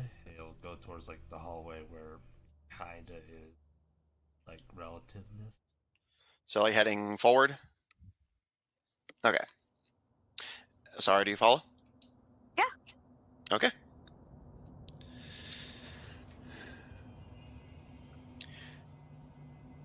You make your way forward, and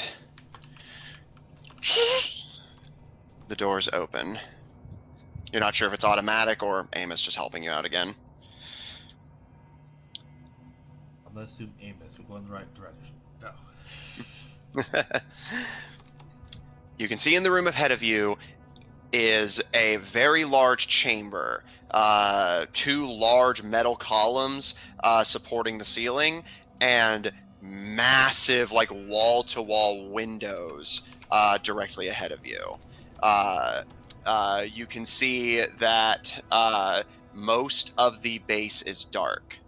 And you're able to see that from this position, yeah, because you're right there, from this position, you can actually see that this is essentially a viewing balcony looking out onto that grassy area where you guys had entered from. You can see the hole you smashed in the dome, the fire and ice you had created, which is now just cinders, smoke, and bubbling water. And you can see bits of the base are flickering into darkness and warping, either from the heat of your fire, the damage the ice did, or perhaps just the evacuation, as you do not see any sign of activity, only the dead or unconscious bodies you left in your wake. Everything is dark, as the facility is currently in the process of being abandoned and shutting down. Likely Igor doing a few last things before leaving, when he assumes the self-destruct will happen. You can also see to your left, kind of hidden by one of the columns, is another elevator. Oh, look. Maybe that's how we can get down.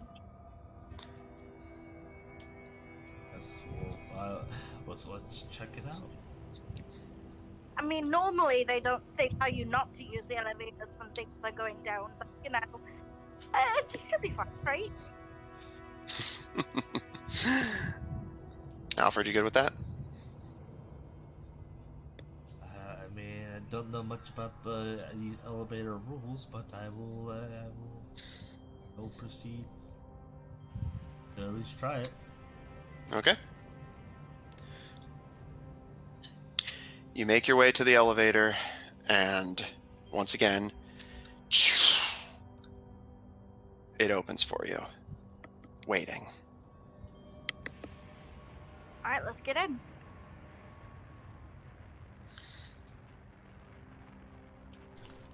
All right. Alfred, you as well? Yep. Okay.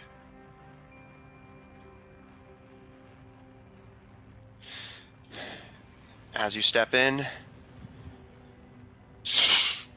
the door shuts and begins to send you plummeting downwards.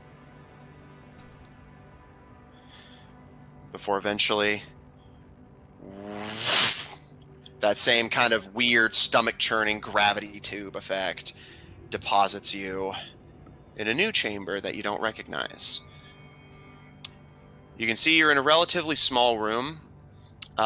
Looking around, you can see that this area doesn't appear to have at least an obvious function. There's like nothing else in here outside of another console similar to the ones you had seen before that, from what you've seen, seems to control these gravity tubes. But there is a door leading out. At the very least, you know now that you are on the first floor. So you're at least back down to ground level. So closer to the exit, at least.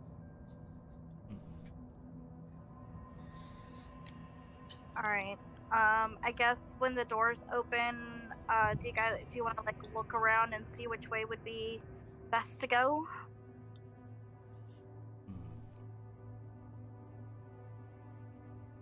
Well, apparently there's another floor under, and they think that's a good way out, but don't know how to exactly get down there. So, I mean, does the elevator go any lower? Are there buttons? Matthew? Sorry, I thought I hit the unmute button. There is a console. Alright, I'll look at the console. Is there a down button? Roll an intelligence check. Down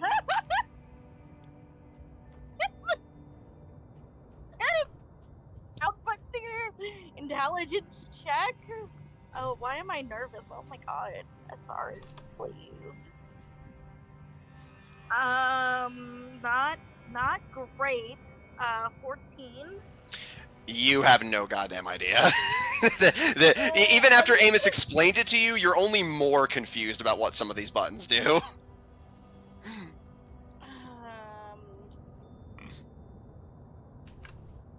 I mean, I hate to stop pushing buttons, but I kind of want to stop pushing buttons.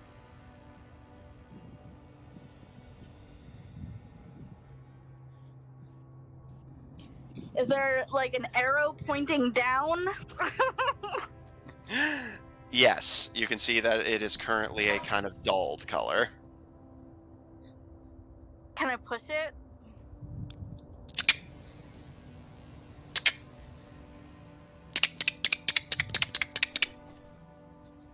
Nothing happens. I guess this is as low as we go. Suppose there's maybe a staircase or something that we could find.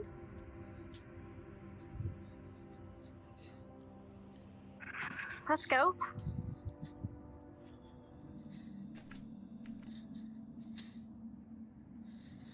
Yeah,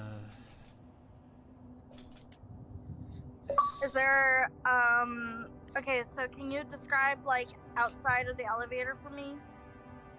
As mentioned, this is mostly a plain, featureless room. It appears to be just dedicated to this elevator, but there is a door leading out if you wish to see what's beyond it. Yeah, let's go.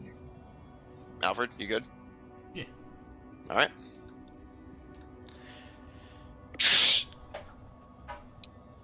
You step out of the elevator chamber and take a look around. Checking your passes. All right. You're able to see that in here, the lights are completely dark. You can only see a little bit of dim light coming from what might be windows. But other than that, you're not getting much visual in here. You can see that, by the dim light at least, you're able to see that there is some rubble to the left.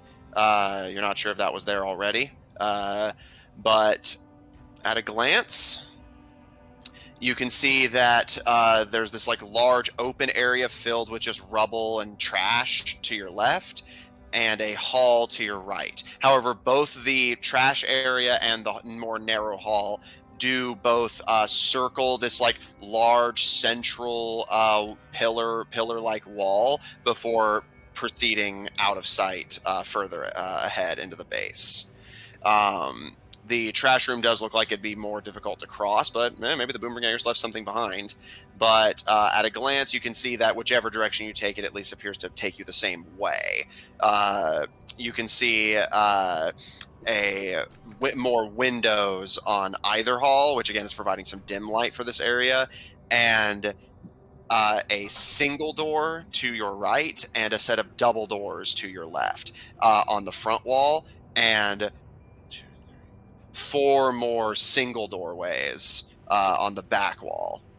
Were any doors left open in haste? Roll a perception check. Just hoping that maybe they were stupid enough doors open when they were running out.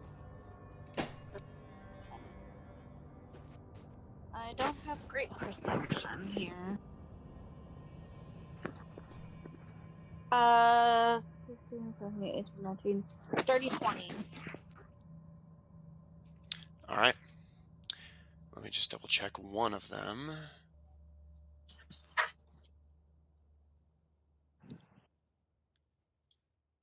Okay.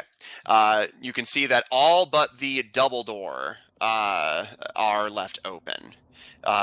Each one, at least at a glance, appears to lead into bedrooms and quarters. So likely once they got wind of the destruction protocol being activated, everyone just woke up, got their shit, and left.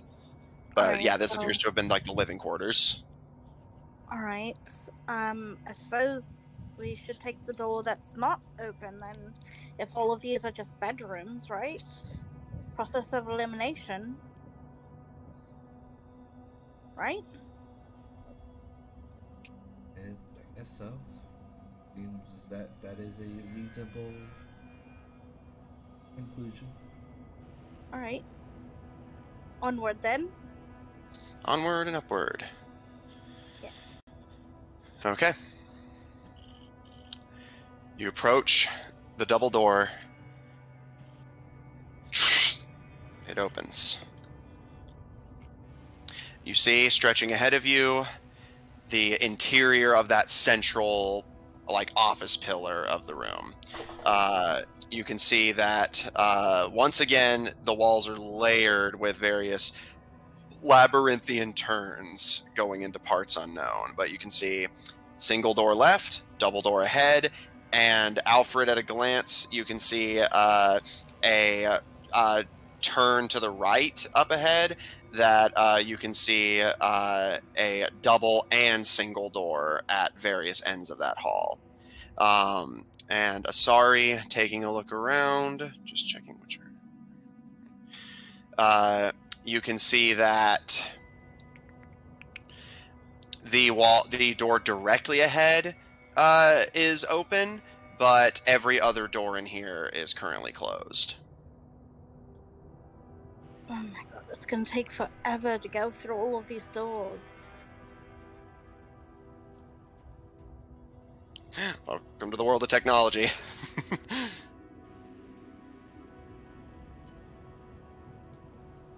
I guess sounds like we have time, so Right. I guess we just go through all of the doors and try to find another hallway or an exit. Okay. I guess, how do you want to do this? Clockwise? Any preference? Yeah, we'll do it clockwise. Good with you, Alfred? I have no idea what's going on. So besides, obviously, we might blow up. Like, try it out. Yeah. Okay. Just a second, because I need to pull a few things up for this one. Oh no. All the bad stuff.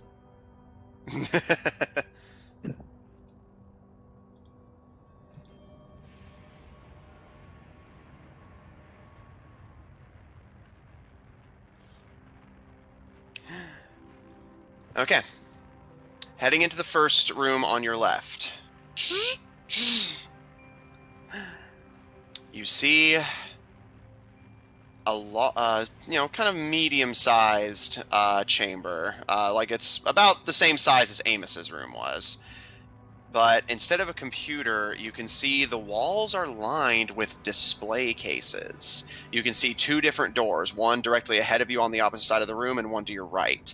But you can see the room itself is lined with these display cases, each of which contain odd-looking items that you notice have been left in the evacuation.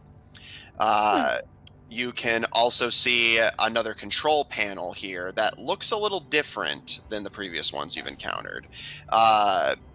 You can see in the center of the room, surrounded by these odd-looking cases of artifacts, is a large crystalline table that is currently gleaming a kind of bluish turquoise color.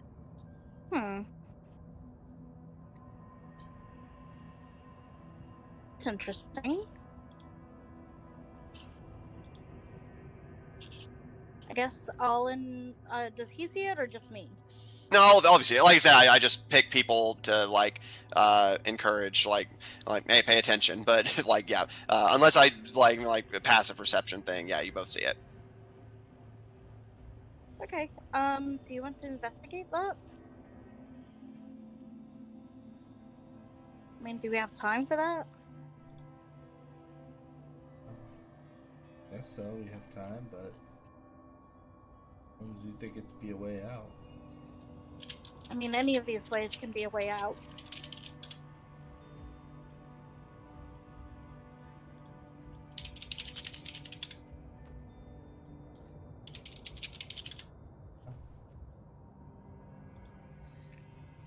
All right. I guess I would just be careful.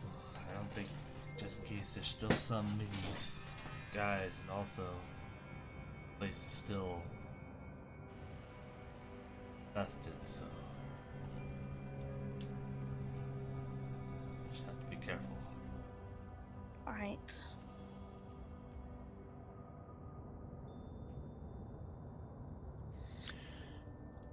Okay. Sorry, what do you wish to do? I want to investigate it. Roll investigation. Okay. Investigation. Plus 4 to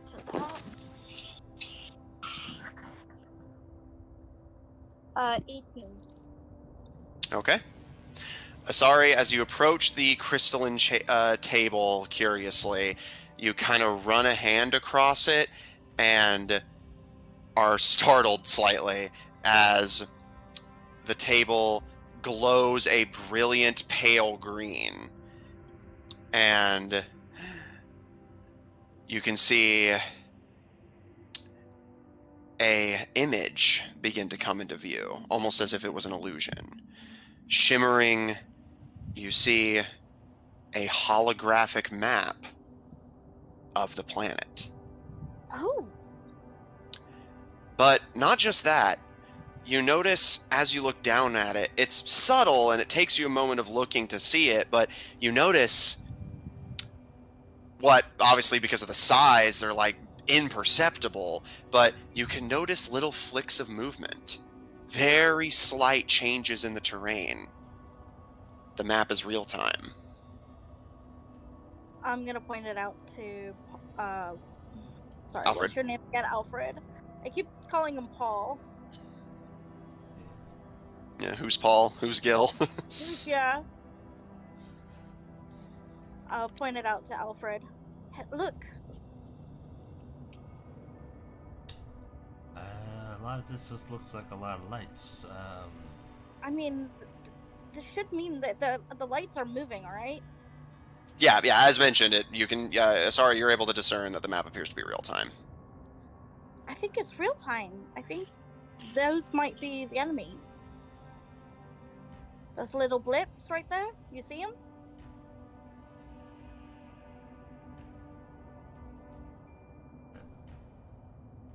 I mean, I'm not sure much about all this technology stuff, but if that's them, does that show us a way out? Yeah, does it show us the way out?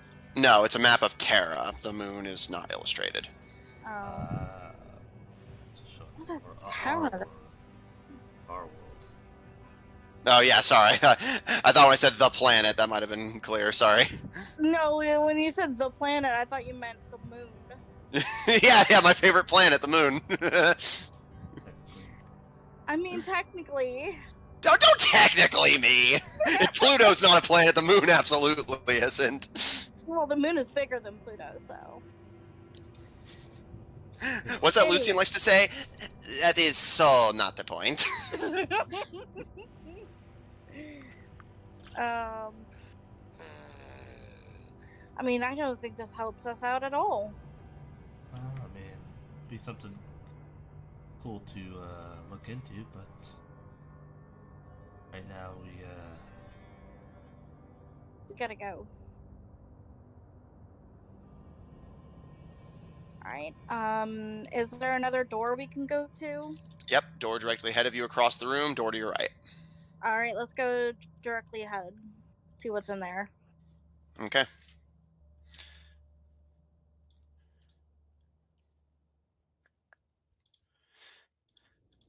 Is that Peaches crying in there? no, she's just lying here. Maybe she was like hiding about.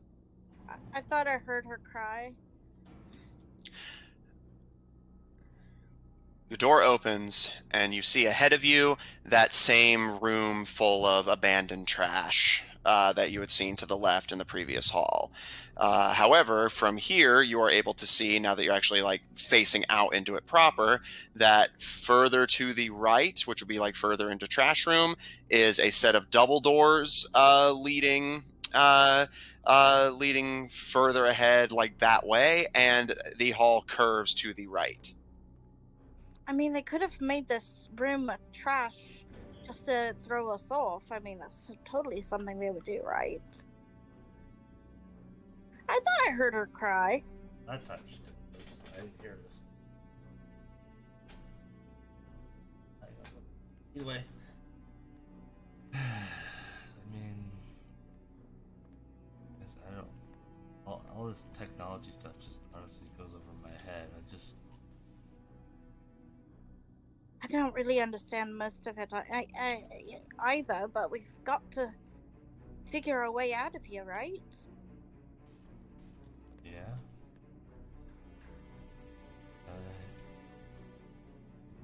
But as far as throwing us off, I'll be honest, it doesn't seem like something they would go as far as do. I mean, it seems a little, Out of their way. yeah, whenever it's basically, it basically could be their, end. True.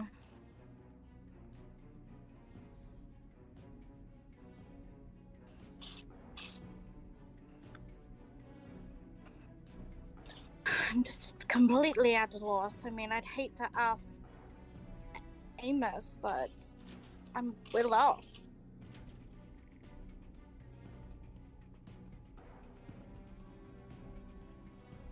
Well, as far as it goes, we have, as long as he's willing to concentrate on his thing, we have, I guess, roughly as long as it takes, so we need to hurry and get out of here before. I mean, how are you gonna even get off the moon at this point? We don't even have a ship. I believe we left the ship back at the, Well, that's why I wanted to go that way. Was because of our ship. yeah, but as I mentioned, we didn't exactly come into it. You don't know where the door is there either. But Yeah, that's true. if we can get out of here, then maybe we can, find a way to get them over here. Because I believe we left our fourth party. What's the face? Anna? No. Hello.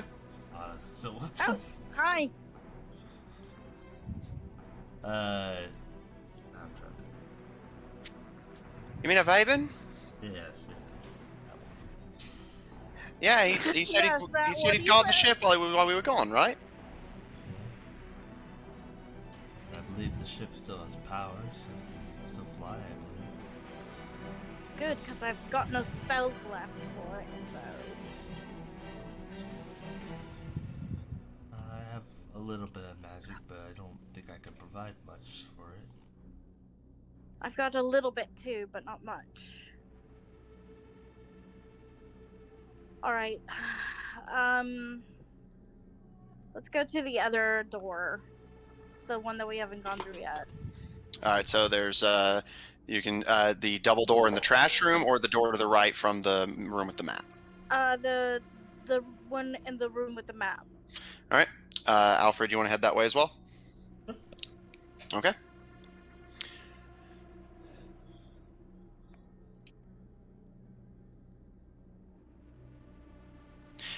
You make your way back into the map room, circle around past all the various artifacts before making your way into the next room. You can see this room is about the same size, but wildly different in design. You can see rows of seats fill the room. There's a control panel that, once again, looks a little distinctive from the previous ones you've seen. And you can see two more doors, singles that appear to both head in the same direction, which is further ahead. Alright, that's promising. Okay, so one more time, one ahead and one where? Now, two that appear to be just going the same direction ahead, but if it matters, one's on the left of the room, one's on the right, but they're like going the same direction. Alright, I'll check the left first. See where that goes. Sorry, you curiously approach the door on the left and it opens. You see you're now directly next to that double door that you saw at the end of the trash hall. But as well, from here, you can now see the hall that was at the end of it, which leads to... further down the hall, you can see a window at the end that's, again, providing some dim light. The exit of the right door, so definitely confirm they go to the same place, as well as two sets of double doors. Both are on the left, but one is closer to you, the other is much further ahead. But I can try to stick my fat ass through that window. I'm desperate enough to get the hell out of here. And we're on the first floor, so it's not like it's gonna hurt. I don't think.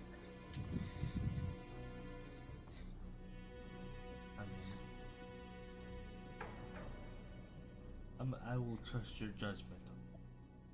Alright, let's go to the window. Alright. How do you want to go about breaking it? No. Let's see. Could you break it with your shield?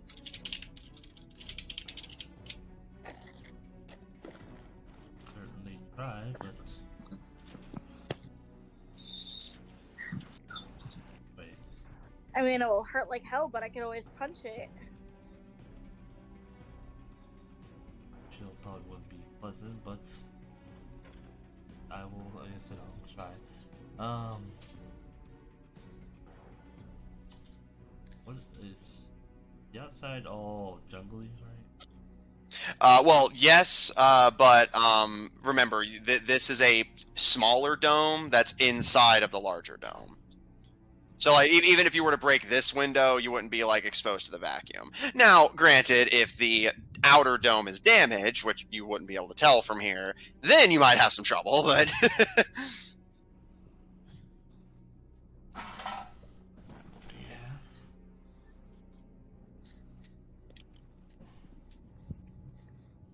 As long as there's the trees, as long as it's daytime. Yeah, basically, yeah, as long as it's night on your world, then yes. That was always a question.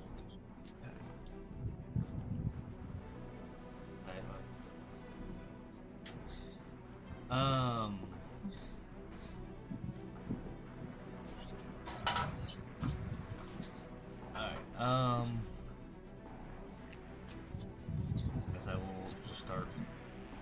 I will just go get a head start and just full force run into it with my shield. Do you have, like, proficiency to do shield attacks, or will this be improvised? Proficiency in shield attacks? I don't know. Figured if anyone would have it, it'd be you, so thought I'd ask. Proficiency in shields, but... You can use a bonus. Yeah, you can do shoves, but you know what though? I'll count that as having proficiency. That's close enough as far as I'm concerned. So make a strength check, but you may add your proficiency. So D20 plus 8. Nice.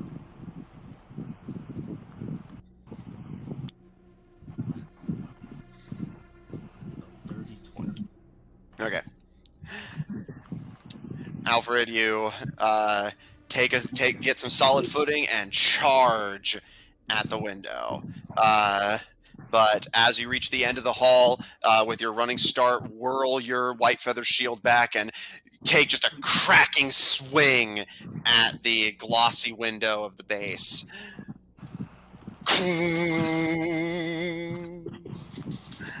There's just this echoing vibration that sends like this numbing shake up your arm.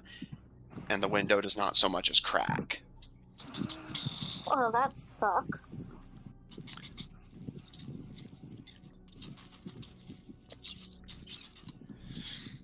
However, Alfred, from your new position, having run to attack that window, you can see, indeed, the exit mouth of that hall to the right back when you got out of the elevator chamber. So at this point, you guys have essentially snaked through some of the interior, but also orbited this like central part. So we were in a circle. Yeah, it's more of a queue, but yes. Well, that just fucking sucks, doesn't it?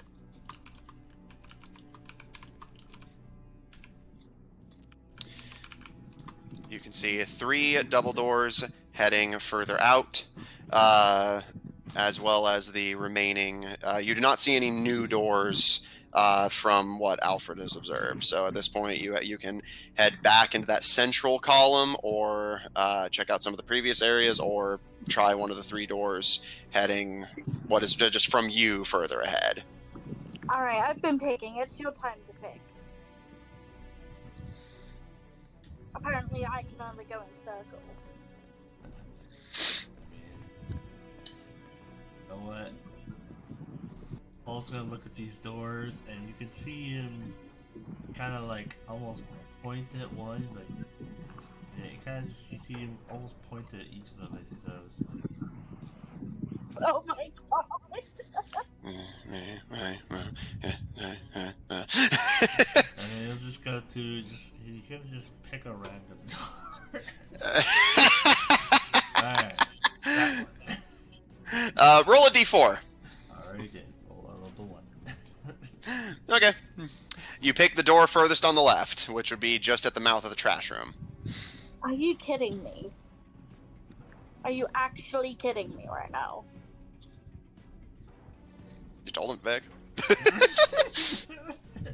I mean, as I said, I don't really, I mean, I'm as lost as you are, so.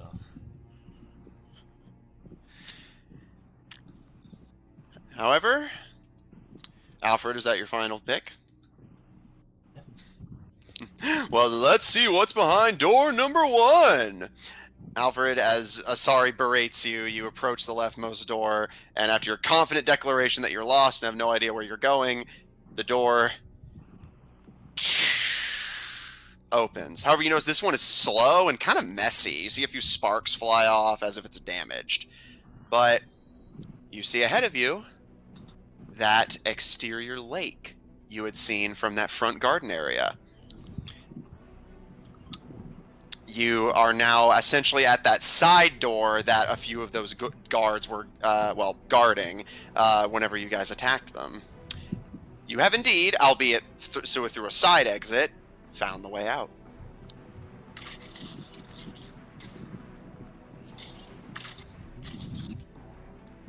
Are you actually kidding me right now?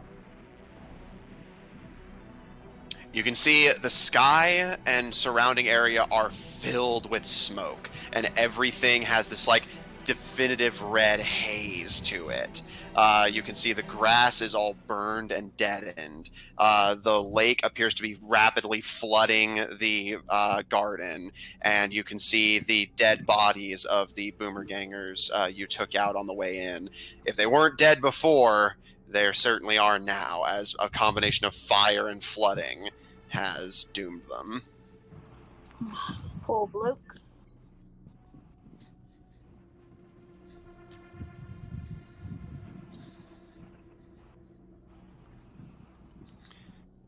Alright, so we can see the sky. Let's see if we can find our ship. Okay. At this point, this is a trek you guys have made before. It was lengthy and challenging, but you did make it. So, do you simply just wish to go back the way you came to get to the base in the first place? Yeah. Okay. Alfred?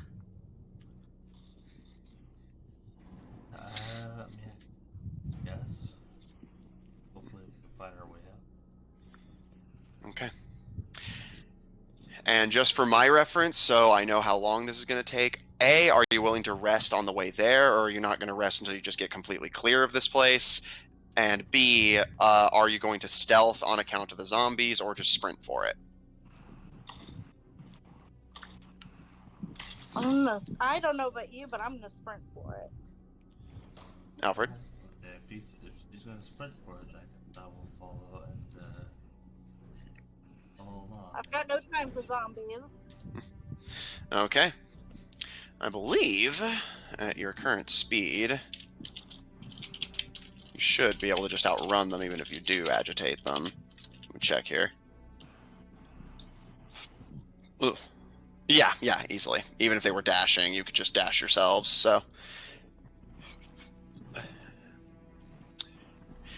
It will take you some time, but, you know, basically by the time it comes back up, you could have slept it off on the ship, so. Alfred, you pay a final glance back to the Boomerganger's base. Overall, I guess, technically, your stealth mission was a success. Lieutenant Charleston is likely being left to die. If Amos's blast, if it should be triggered, doesn't kill him, then it's very possible that the smoke and damage to the base will take him out. However, even with the base destroyed, its AI sabotaged, and one of the lieutenants possibly down for good, you are still left with it being a somewhat Pyrrhic victory. Your keys have been taken from you, and now the only ones left out of the Boomerganger's hands are in the hands of your allies, and more than likely, the gangers will be quickly making their way out to find them and pry it from them, be it from their beating hearts or cold dead hands. And what's more, unable to save Amos, you just have to hope, against hope, that this ancient computer's ability to focus on one objective, stay alive for your sake, can carry it until this conflict is finished, and maybe someday you can find someone capable of understanding its ancient language and saving Amos from himself.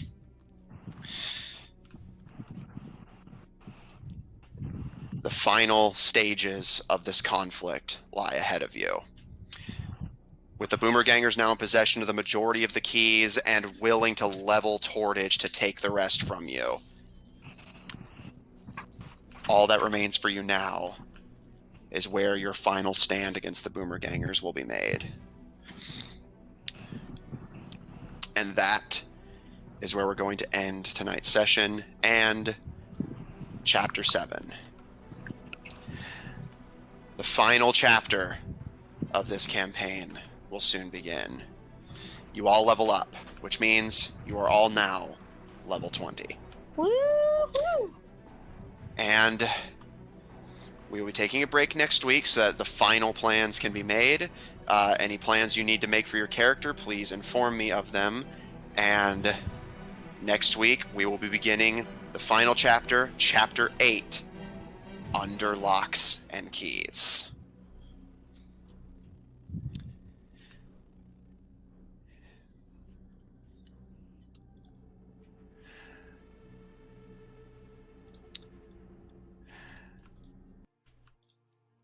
Give me just a second to get my outro stuff up. Check out our website at officiald5hub.info. Down for maintenance at the moment, but soon to be resurrected from the grave like a filthy necromancer, ready to make sure they can do filthy necromancy for as long as they shall unlive. Check out our link in chat to join our official D5 Discord server if you want to hang out with us directly.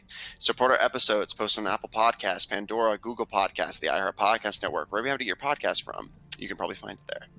For our audio listeners, catch us live on Mondays at 7 o'clock Central Daylight Time on twitch.tv/Odd Tornado Productions. Check out Odd Tornado Productions official on Tumblr to find links to our other works, including our Paladins Twitch channel at twitch.tv/Austin Freak. Oh, hello? There you go. Sorry. I can hear you guys, but yeah, I must have cut. Sorry. Where did I cut? You were about to do Austin's. Yes, at twitch.tv/AustinFreak123. If you enjoy what we do, please support us on Patreon. That link to be posted as well. On Ko-fi at kofi.com/oddtornadoproductions. And follow us on Twitter at twitter.com/tornadoodd. The TNO are capitalized if you want to get immediate updates whenever we go live, as well as updates on everything else we're doing. And if you want to see more of this party, plus or minus a few, tune in tomorrow, Tuesdays at 7 o'clock Central Daylight Time, for our Tuesday game of Black Ink and Blue Blood, featuring a party of politicians and nobles trying to unravel political conspiracy if they can stop stabbing each other in the back long enough. Thanks everyone at home so much for watching. Thanks everyone at the table so much for playing. And we'll see you all next week.